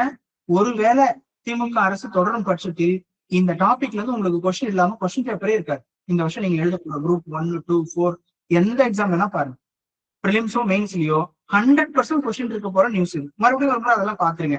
அந்த பாருங்க, ஜோசப் குரியன் தலைமையிலான அந்த குழுவில் ஓய்வு பெற்ற ஐஏஎஸ் அதிகாரி எல்லாம் இருந்தாங்க. அது வந்துருச்சுங்களா? இங்க பாருங்க, அந்த 25% மும்மொழி கொள்கை, அப்புறம் குடியரசுத் தலைவர், இது நம்ம பார்த்துட்டோமோ, மறுபடியும் எடுத்து போட்டுடும். சாரி, இங்க பாருங்க, இந்தியாவில் அரிய புவிகாந்த உற்பத்தி அப்படின்னு சொல்றாங்க. அதை ரேர் எர்த் மேக்னெட்டிக் எலமெண்ட்ஸ் அப்படின்னு சொல்லலாம், ரேர் எர்த் எலமெண்ட்ஸ் அப்படின்னும் காமனா சொல்லிக்கலாம். இங்க பாருங்க, இந்த நியோடைமியம், பிரசியோடைமியம் உள்ளிட்ட அரிய புவி கனிமங்களின் கொள்முதலில் மத்திய அரசு தீவிர கவனம் செலுத்தும். இப்போ ஒரு பாயிண்ட் தெரிஞ்சுட்டீங்க வாங்க. கொஞ்சம் வருஷம் முன்னாடி வரைக்கும் வேர்ல்டு மார்க்கெட்டை அதிகமா ஆக்கிரமிச்சதில் அதிக மதிப்புடையதா இருந்தது எதுன்னு பாத்தீங்கன்னா கோல்டு, பிளாட்டினம், சில்வர் இந்த மாதிரி இருந்துச்சு. அப்புறம் நடுவுல இடைப்பட்ட காலங்கள்ல யுரேனியம் கூட இருந்துச்சு. யுரேனியம் எவ்வளவு வச்சிருக்கான்றதை பொறுத்து இன்டர்நேஷனல் சர்வதேச நாடுகள் தன்னுடைய பலத்தை காட்டுறது அப்படின்லாம் சொல்லி வச்சிருப்பான். டாலர் எவ்வளவு டாலர் இருப்பு வச்சிருக்கான் அப்படின்றத வச்சு ஓடிட்டு இருக்கு. இன்னை வரைக்கும் அது ஓடிட்டு தான் இருக்கு. யுரேனியம் ரிசர்வ் பண்றான், கோல்டு வாங்கி ரிசர்வ் பண்றான், டாலர் வாங்கி சுழிக்கிறான். ஆனா இன்னைக்கு எதை நோக்கி மார்க்கெட் போகுது தெரியுங்களா? சாரி, ஒரு பாயிண்ட் விட்ட, கச்சா எண்ணெய், பிரண்ட் குரூட் ஆயில் ஒரு நாட்டுல ரிசர்வ் இருக்குனாலே அமெரிக்கா ஓடி போய் அங்க உட்காந்துருவான். பிணந்தினி கழுவி, அவன் நாட்டுக்கு சிம்பிளே அதானே, ஈகிள் தானே வச்சிருக்கான், அங்க போய் உட்காந்துருவான் முதல்ல. இப்ப வெனிசுலாவை போய் உட்காந்துட்டு என்ன வாங்கணும்னு நம்ம இந்தியா உட்பட போட்டு டார்ச்சர் பண்ணிட்டு இருக்காங்கல்ல, அந்த மாதிரி உலகின் ரொம்ப முக்கியமான இன்னைக்கு கரண்ட் மார்க்கெட்ல எது ஹாட் ஆஃப் த டாபிக் அப்படின்னு பார்க்கும்போது இன்னைக்கு ட்ரெண்டிங்ல இருக்கிறது ரேர் எர்த் எலமெண்ட்ஸ். இதுல world highest rare earth element reserve வச்சிருக்கிறது யாருன்னா சைனா. அதுக்கு அடுத்தடுத்த இடங்கள்ல ரஷ்யா, உக்ரைன் கூட இந்த லிஸ்டுக்குள்ள வரா. ஏன் இன்னைக்கு உக்ரைன் ரஷ்யா வார் நடக்குது தெரியுமா? சார் அவன் நேட்டோவில் சேர போனான் சார், பிரச்சனை இல்லை சார், எல்லாம் கரெக்ட் தான். அவன் உக்ரைனோட சில பகுதிகளில் இந்த ரேர் எர்த் மெட்டல் அதிகமா கிடைக்கிற பகுதிகளை ரஷ்யா ஆக்கிரமிக்க முயற்சி பண்ணான். அதனாலதான் இந்த பிரச்சனையே ஆரம்பிச்சது. ஓகேங்களா? அப்ப அந்த ரேர் எர்த் மெட்டல்ஸ் அப்படின்னு சொல்றது இங்க இங்க ஒரு லிஸ்ட் இருக்கு பாருங்க. ஓகேங்களா? அப்படியே சும்மா படிச்சு பாருங்க. இந்த இடத்துல சோடியம், ஏட்ரியம் அண்ட் 15 லாந்தனைட்ஸ் அப்படின்னு சொல்லி லாந்தனியம், சீரியம், பிரசோடிமியம் இங்க எழுதிருக்கேன் பாருங்க. பிரசியோடிமியம் இங்க ரவுண்ட் போடுறத அப்படியே அங்க பாருங்க, அந்த பக்கம் இருக்கும். நியோ டைமியம் இங்க சொல்லிருக்கோமா உள்ளிட்ட இங்க நான் மொத்தமா எடுத்துட்டேன் லிஸ்ட். அவங்க ஒரு 2 பேரை மட்டும் கொடுத்துட்டு கிளம்பிட்டாங்க. ஓகேங்களா? டோட்டலா எவ்வளவு இருக்கு அப்படின்றத பாத்துக்கோங்க. ஓகேவா? இந்த ரேர் எர்த் மெட்டல்ஸ் உற்பத்தி பண்றதுக்கு இடங்களை தேடுறாங்க. ரொம்ப சிம்பிளா சொல்லணும் அப்படின்னு சொன்னா, இந்த டங்ஸ்டன் மாதிரியான பொருட்கள்லாம் கூட நம்ம ஊர்ல ஆராய்ச்சி பண்றதுக்கு ட்ரை பண்ணாங்க. ஆனா மக்கள் எதிர்ப்பு தெரிவிச்சாங்க அப்படின்னு சொல்லி கைவிட்டுட்டாங்க. இந்த பொருட்களை நாடுகள்ல எங்கெங்கெல்லாம் அந்த கனிம சுரங்கங்கள்ல இருக்கு அப்படின்றத கண்டுபிடிக்கிறதுக்கு அரசாங்கம் நிறைய வேலைகள் பார்த்துட்டு இருக்காங்க. அது நம்ம கிட்ட பற்றாக்குறையா இருக்கு, மிகப்பெரிய சவாலா இருக்கு. தீர்வு காணும் வகையில் ஆந்திரா, ஒடிசா, மகாராஷ்டிரா ஆகிய 4 மாநிலங்கள் ஆலைகள் நிறுவ முடிவு செய்யப்பட்டுள்ளது அப்படின்னு ஒரு பெரிய நியூஸ் கொடுத்துருக்காங்க. ரேர் எர்த் மெட்டல் அப்படின்ற ஒரு டாபிக் இருக்கு, ரேர் எர்த் எலமெண்ட் அப்படின்னு சொல்லி. அதுல என்னென்ன விஷயங்கள் பேசிட்டு இருக்காங்க, கவர்மெண்ட் என்னென்ன இனிஷியேட்டிவ் எடுக்கிறாங்கன்றத கவனிச்சுட்டு வாங்க. இந்த 17 மனப்பாடம் பண்ண சொல்லி கேட்பாங்களான்னு எனக்கு தெரியல. சூஸ் கரெக்ட் ஆப்ஷன் அப்படின்னு கொடுத்தாக்க எல்லாத்தையும் ஒரு மாதிரி படிச்சு வச்சுக்கோங்க. கேட்கலாம், கேட்டாக்கா ஆல் தி அபோவ் அப்படின்னு அடிச்சுட்டு வந்துருங்க, ஒன்றும் பிரச்சனை இல்லை. ஆனா மெயின்ஸ் எல்லாம் அப்போ இதனோட இம்பார்ட்டன்ஸ் என்ன அப்படின்னு கேட்டா சொல்றதுக்கு நீங்க ஒரு 4 பாயிண்ட் தெரிஞ்சு பேப்பர்ல இதுக்கப்புறம் எங்கேயாவது ரேர் எர்த் எலமெண்ட்ஸ் பத்தி பேசுறாங்கன்னா படிங்க. ஒரு எடிட்டோரியல் பேஜ்ல ரேர் எர்த் எலமெண்ட்ஸோட இம்பார்ட்டன்ஸ் பத்தி பேசுறாங்க. இன்னைக்கு ஜியோ பாலிடிக்ஸ் அப்படின்னு சொல்ற புவி அரசியலுக்குள்ள இந்த ரேர் எர்த் மெட்டல்ஸ் தான் மிகப்பெரிய போர்களுக்கும் உலக சந்தை ஆக்கிரமிக்கிறதுக்கும் மிக முக்கிய காரணமா இருக்கு அப்படின்றத நீங்க டிஸ்கஸ் பண்ணணும். ஏன் இன்னை வரைக்கும் சைனாவை அவ்வளவு பகைச்சிக்க மாட்டாரு ட்ரம்ப் அப்படின்னு சொன்னா, இந்தியாவை கூட ஏதாவது பேசி 50% போடுறேன் 18% போடுறேன்னு பேசிட்டு இருக்காருல்ல, ஏன் சைனா மேல அவ்வளவு ஹார்ஷான ஃபேஸை காட்டவே முடியல அப்படின்னா எக்கனாமிக்கலா க்ரோ ஆயிட்டான்ற ஒரு பாயிண்ட். ஆனா வேர்ல்டு ஹையஸ்ட் ரிசர்வ் யார்கிட்ட இருக்கு? Rare earth elements China. அவன் கொடுக்க மாட்டேன்னு சொல்லி டைரக்டாவே மிரட்டுறான். நீ என்கிட்ட பகைச்சுக்கிட்டீங்கன்னா உன் நாட்டுக்கு வர எந்த ரேர் எர்த் எலமெண்ட்ஸும் வராது, ஸ்டாப் பண்ணிட்டுனா உன் இண்டஸ்ட்ரி ஃபுல்லா படுத்துரும் அப்படின்னு டைரக்டா மிரட்டுறான் சைனா. இப்ப புரியுதுங்களா? இன்னைக்கு பிரசன்ட் எக்கனாமிய இன்னைக்கு ட்ரெண்டிங்க டிசைட் பண்ணிட்டு இருக்கிறது இந்த ரேர் எர்த் எலமெண்ட்ஸ். ஓகே, படிச்சு பார்த்துக்குங்க. நெக்ஸ்ட் நியூஸ் போயிடலாம். அடுத்து இந்த புத்தாக்க நிறுவனம் அப்படின்னு சொல்றது பாருங்க. புத்தாக்கம் அப்படின்னா என்னங்க? ரொம்ப சிம்பிளா சொல்லணும்னா இன்னோவேஷன் அப்படின்னு சொல்லலாமா? இந்த இன்னோவேஷன் அப்படின்றத வச்சு தொடங்குற ஒரு முக்கியமான அந்த பிசினஸ் என்ன சொல்லுவாங்க? ஸ்டார்ட் அப் அப்படின்னு சொல்லுவாங்க. ஒரு 2 வார்த்தைக்கு டிஃபரன்ஸ் கொஞ்சம் நீங்க படிச்சிருக்கலாம், தெரிஞ்சவங்க அப்படியே மாசம் ரிமைண்ட் பண்ணிக்கோங்க, இல்லைனாலும் பாத்துக்குங்க. நீங்க வந்து ஸ்டார்ட் அப் அப்படின்னு ஒரு பாயிண்டும் ஆண்டர்பிரினர்ஷிப் அப்படின்ற வார்த்தையும் அதிகமா பேசப்படும். ஆண்டர்பிரினர்ஷிப், ஓகேங்களா? தொழில் முனைவு மற்றும் ஸ்டார்ட் அப் அப்படின்னு சொல்றது. அப்ப இந்த 2 வார்த்தைக்கு என்ன சார் வித்தியாசம்? பார்க்கும்போது ஏதோ ஒரே மாதிரி தான் இருக்கணும். ஆண்டர்பிரினர்ஷிப்னா என்ன தொழில் தொடங்கு, ஸ்டார்ட் அப்னா என்ன தொழில் தொடங்கு, ரெண்டுக்கும் ஒரு சின்ன வித்தியாசம் இருக்கு. சின்ன இல்ல, அதான் கொஞ்சம் முக்கியமான வித்தியாசம் கூட. தொழில் முனைவு அப்படின்றதுக்கு எனக்கு எந்த தொழில்நுட்பமும் கூட வேண்டாம். எனக்கு மார்க்கெட்ல கிடைக்கிற ஏதோ ஒரு பொருளை வாங்கி சும்மா புழிஞ்சு ஜூஸா பாட்டில் அடைச்சு விட்டா கூட அது ஆண்டர்பிரினர்ஷிப், நான் தொழில் பண்ண ட்ரை பண்றேன் அப்படின்னு சொல்றது. ஆனா ஸ்டார்ட் அப் அப்படிங்கிறது எப்படி நடக்கும்னா இன்னோவேஷன் பேஸ்ல தான் நடக்கும். அது என்ன sir start up? Start up ஏதாவது நீங்க யூஸ் பண்ணிருக்கீங்களா? யூஸ் பண்ணிட்டு இருக்கீங்களா? நீங்க யூஸ் பண்ற ஒவ்வொரு, இப்ப நான் கொஞ்ச நேரம் முன்னாடி பேசினேன்ல அப்ளிகேஷன்ஸ், சொமேட்டோ, ஸ்விக்கி, டன்சோ, இது எல்லாமே ஒரு ஸ்டார்ட் அப் தான் ஒரு காலத்துல. இன்னைக்கு பெரிய கம்பெனியா, இன்டர்நேஷனல் கம்பெனியா வளர்ந்துட்டான். என்ன பண்ணிட்டு இருந்தா, நான் வீட்டுல இருந்து சாப்பாடு வேணும், வீட்டுல செய்யல அப்படின்னா ஒரு பைய எடுத்துட்டு போய் டப்பா எடுத்துட்டு போய், நான் பாத்துருக்கிற டப்பா எடுத்துட்டு போய் சட்னி சாம்பார் எல்லாம் வாங்கிட்டு வருவாங்க. அப்புறம் அவன் பார்சல் கட்டி கொடுத்தா வீட்டுல இருந்து போய் வாங்கிட்டு வரணும். இப்ப என்ன பண்ணிட்டான், அவன் பார்சல் கட்டி கடையிலே வச்சிடறான், நமக்கு ஒரு ஆள் போய் வாங்கிட்டு வந்து வீட்டுல கொடுக்குறாங்க. சிக்கன் மட்டன் மட்டும் இன்னைக்கு வீட்டுல நம்ம என்ன பண்ணிக்கலாம், சனிக்கிழமை நைட்டு ஆர்டர் போட்டு படுத்துக்கலாம், டெண்டர் கட்டில லேஷியஸ்ல கொண்டு வந்து வீட்டுல வச்சுட்டு போயிடலாம் காலையில. அப்போ முன்னாடி ஒரு சண்டே ஆனா பைய எடுத்துக்கிட்டு போய் கறி கடையில நின்று லைன் நின்று வாங்கிட்டு வரணும். இன்னைக்கு என்ன ஆயிடுச்சு, என்னோட ஒர்க்கை செய்யறதுக்கு வேற ஒருத்தர நான் அசைன் பண்ணிட்டேன். எப்படி? அந்த அப்ளிகேஷன் மூலமா. டெண்டர் கட்டு, லேஷியஸ் அப்படின்னு அப்ளிகேஷன் வந்துருச்சா? அப்போ ஒரு அப்ளிகேஷன் இருக்க வேண்டியதானே அந்த இடத்துல லேஷியஸ். ஒரு சிக்கன் மட்டன் விற்கிற இடத்துல, கட் பண்ற இடத்துல அத்தனை பேர் இருக்கா, நடுவுல இங்க எடுத்துட்டு வந்து கொடுக்கறதுக்கு வேலை பாக்குறவங்க கிக் ஒர்க்கர்ஸ் இருக்காங்க. எனக்கும் ஒரு சில பெனிஃபிட்ஸ் இருக்கு, நான் போய் அலைய வேண்டியது இல்லை. அப்ப ஸ்டார்ட் அப் அப்படின்றது இங்க ஏதோ ஒரு இன்னோவேஷன் பேஸ்ல நடக்கும். இதுக்கு நிறைய பணம் தேவைப்படும். ஓகேங்களா? அதுல ஆண்டர்பிரினர்ஷிப் அப்படிங்கிறதுக்கு ஒரு மினிமம் சப்போர்ட் 50,000 இருந்தா போதும். அவங்க ஒரு டைலரிங் மிஷின் போட்டாங்க, அவங்க ஒரு தொழில் முனைவோர். ஆனா 50,000 வச்சுட்டு ஸ்டார்ட் அப் தொடங்க முடியாது. அப்ப ஸ்டார்ட் அப் தொடங்குறது என்னங்க, ரொம்ப காஸ்ட்லி. 2016 ஜனவரி 16 என்ன பண்றாங்க, நேஷனல் ஸ்டார்ட் அப் மிஷன் அப்படின்னு ஒண்ணு, start up and stand up அப்படின்ற ஸ்கீமை தொடங்குறாங்க. இந்த டேவை தான் நம்ம என்ன செலிப்ரேட் பண்றோம், January 16 every year national start up day அப்படின்னு செலிப்ரேட் பண்றோம். இது நேஷனல் லெவல்ல, சும்மா பாத்துக்கோங்க. இங்க ஸ்டார்ட் அப், இந்த புத்தாக்க நிறுவனங்கள்னு சொல்றாங்க இல்லைங்களா, 7.21 கோடிக்கு மானியம். மானியம்னா என்ன, திரும்ப நம்ம அவங்க கிட்ட இருந்து வாங்க போறது இல்லை. ஏன் இந்த மானியத்தை கொடுக்கணும், எனக்கு 1 கோடி ரூபாய் இருந்தா தான் ஒரு அப்ளிகேஷன் கிரியேட் பண்ண முடியும் இருக்கும். எனக்கு ஒரு 25 லட்சம் கவர்மெண்ட் கொடுத்துட்டா நான் 75 லட்சம் லோன் போட்டு ஒரு ஆப்பை கிரியேட் பண்ணிப்பேன். ஓகேங்களா? அப்ப அந்த 25 லட்சம் கொடுத்ததுனால நம்ம ஊர்ல ஒரு புதுசா ஒரு அப்ளிகேஷன் கிரியேட் ஆகும், ஒரு புது கண்டுபிடிப்பு நிகழும் அப்படின்னு சொன்னா கவர்மெண்ட் என்ன பண்ணுவான், கட்டாயமா சப்போர்ட் பண்ணுவான். அதுதான் இந்த புத்தாக்க நிறுவனங்களுக்கு 7.21 கோடிக்கு மானியம். அதுல இந்த தனியார் முதலீட்டாளர்களையும் புத்தாக்க நிறுவனங்களையும் இணைக்கும் டான் ஃபண்ட் அப்படின்ற ஒரு இணைப்பு தளம் தொடங்கப்பட்டுள்ளது. இது என்னன்னு மட்டும் ஜஸ்ட் புரிஞ்சுக்கோங்களேன்.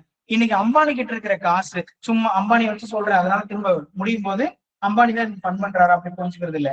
அம்பானி கிட்ட ஒரு 100 கோடி ரூபாய் எக்ஸ்ட்ரா இருக்கு, எங்க முதலீடு பண்றதுன்னு இல்ல, சும்மா அக்கௌண்ட்ல வச்சிருக்காரு. இங்க ஒரு 100 பேர் என்ன பண்றான், புதுசா ஒரு கம்பெனி தொடங்கலாம், நமக்கு லோன் யாராவது கொடுத்தா நல்லா இருக்கும் அப்படின்னு நினைக்கிறான். உடனே கவர்மெண்ட் உள்ள போட்டு என்ன பண்றான், தமிழ்நாடு ஃபண்ட் அப்படின்னு சொல்லி ஒரு ஃபண்டு, ஒரு தளம், ஒரு வெப்சைட்டை கிரியேட் பண்ணி, நீ இந்த 100 கோடியை இங்க இன்வெஸ்ட் பண்ணு, கவர்மெண்ட் நான் உனக்கு ப்ரூஃப் கொடுக்குறேன், நீ என்ன பண்ணு இந்த இடத்துல என்கிட்ட அப்ளை பண்ணு, நான் உனக்கு 100 கோடி ரூபாய்க்கு லோன் சாங்ஷன் பண்ண, 100 பேருக்கு சேர்த்து 1 கோடி ரூபாய் லோன் சாங்ஷன் பண்றேன். நீ அப்ளிகேஷன் கிரியேட் பண்ணி சிறுக சிறுக என்கிட்ட கட்டிடு, நான் என்ன பண்ணிடுறேன், இவனுக்கு திரும்ப கொடுத்துறேன். இப்ப இங்க பாருங்க, புத்தாக்க நிறுவனங்களையும் தனியார் முதலீட்டாளர்களையும் இணைக்கும் வகையில், புரியுதுங்களா, அந்த இன்வெஸ்டர்ஸ் அண்ட் நியூ ஆண்டர்பிரினர்ஸ் அவங்களை கனெக்ட் பண்றதுக்கு நம்ம என்ன பண்ணிருக்கோம், டான் ஃபண்ட் அப்படின்னு ஒரு வெப்சைட் அல்லது ஒரு தளம் அப்படின்னு புரிஞ்சுக்கிட்டீங்கன்னா கரெக்டா இருக்கும். இதுல இந்த டேட்டாலாம் கொஞ்சம் பாருங்க, இந்த டேட்டா கொஞ்சம் இம்பார்ட்டன்ட், இது மட்டும் கொஞ்சம் கடைசியா பார்த்து வச்சிருங்களேன். இந்த இடத்துல இதுல கொஞ்சம் கிரிக்கிட்டேன், இந்த இடம் பாருங்க. 2021 திமுக அரசு பொறுப்பேற்ற போது அங்க எவ்வளவு நம்பர்ஸ் இருந்துச்சு அப்படின்னு அமைச்சர் சொல்றாரு பாருங்க. 2032 ஸ்டார்ட் அப்ஸ் மட்டும்தான் இருந்துச்சு தமிழ்நாட்டுல. ஆனா இப்ப எவ்வளவு இருக்கான்? 2021 மார்ச்ல 2032 இருந்தது, 13,500 உயர்ந்துள்ளது. நாங்க எவ்வளவு சப்போர்ட் பண்ணியிருக்கோம் பாருங்க. இதுல 50% பெண்கள் அதனுடைய ஓனர்ஸா இருக்காங்க அப்படின்னு சொல்றாங்க. ஓகேங்களா, புரிஞ்சதுல? புத்தாக்க நிறுவனங்களுக்கு மானியம்ன்றது சப்சிடிங்க. அடுத்து அமெரிக்கா தலைமையிலான பேக்ஸ் சிலிக்கா அப்படின்றத பாருங்க. இந்த பேக்ஸ் சிலிக்கா அப்படின்றது மென்ஷன் ஆகல, பேக்ஸ் சிலிக்கா அப்படின்னு சொல்றாங்க. இது 2025 தான் யூஎஸ் என்ன பண்றான், ஸ்டார்ட் பண்றான். நிறைய நாடுகள் இந்த இடத்துல இருக்க ஒரு 10 நாடுகள் கிட்ட இருப்பாங்க. India became the 10th signatory joining countries like Australia, Japan, south Korea, Israel அந்த யூகே அப்படின்னு சொல்லிட்டான். இங்க பாருங்க, மறுபடியும் நம்ம முன்னாடி பேசின அதே விஷயம் இங்க கனெக்ட் ஆகும். அரிய வகை கனிமங்கள், செயற்கை நுண்ணறிவு ஏஐ, தொழில்நுட்பம் உள்ளிட்டவற்றில் தங்கு தடையற்ற விநியோகத்தை கட்டமைக்கும் நோக்கில், புரியுதுங்களா? இப்ப என்னன்னு சப்ளை செயின் மேனேஜ்மெண்ட், என்கிட்ட ரேர் எர்த் மெட்டல்ஸ் இல்ல, நான் என்ன பண்ணணும்? இப்ப யார் இதெல்லாம் கொஞ்சம் ஈஸியா புழங்குறானோ அவங்க கூட போய் சேர்ந்துக்கணும். அப்ப இந்த வார்த்தை வந்துருச்சா? அரிய வகை கனிமங்கள், செயற்கை நுண்ணறிவு artificial intelligence, rare earth elements, அதோட சேர்த்து டெக்னாலஜி, இது எல்லாமே எங்க ஈஸி ஃப்ளோ ஆகுதோ அந்த கூட்டமைப்புல இந்தியா என்ன பண்ணிருக்கான்? 10வது நாடா சேர்ந்திருக்கிறான். இந்த கூட்டணி டிசம்பரில் உருவாக்கப்பட்டுள்ளது. இதுல Australia, Greece, Israel, Japan, Qatar, Singapore, ஐக்கிய அரபு அமீரகம், பிரிட்டன் ஆகியவை உறுப்பினர்களாக உள்ளன. கடந்த மாதம் இந்த கூட்டணியில் சேர இந்தியாவுக்கு அமெரிக்கா அழைப்பு விடுத்திருந்தது. இதை ஏற்றி பேக்ஸ் சிலிக்கா கூட்டணியில் இந்தியா இணைந்துள்ளது. அவ்வளவுதான். நீங்க இது எப்படி கொஸ்டின் இருக்குன்னு பாருங்க. இதெல்லாம் latest invention science and technology topic content. Question கேட்கறதுக்கு நிறைய வாய்ப்பு இருக்கு, அதனாலதான் எடுத்தேன். இந்த பேக்ஸ் சிலிக்கா குறித்து choose the correct statement regarding Pax Silica அப்படின்னு கொடுத்து ஸ்டார்டட் பை யூகே அப்படின்னு சொன்னா தப்பு. யூகே மெம்பர் தான், யூஎஸ்ஏ தான் என்ன பண்ணிருக்கான், ஸ்டார்ட் பண்ணிருக்கான். இந்தியா நாட் சிக்னேட்டரி, இந்தியா கையெழுத்திடவில்லை, சைன்டு. அப்ப ஸ்டேட்மெண்ட் தப்பு. மறுபடியும் புரியுதுங்களா?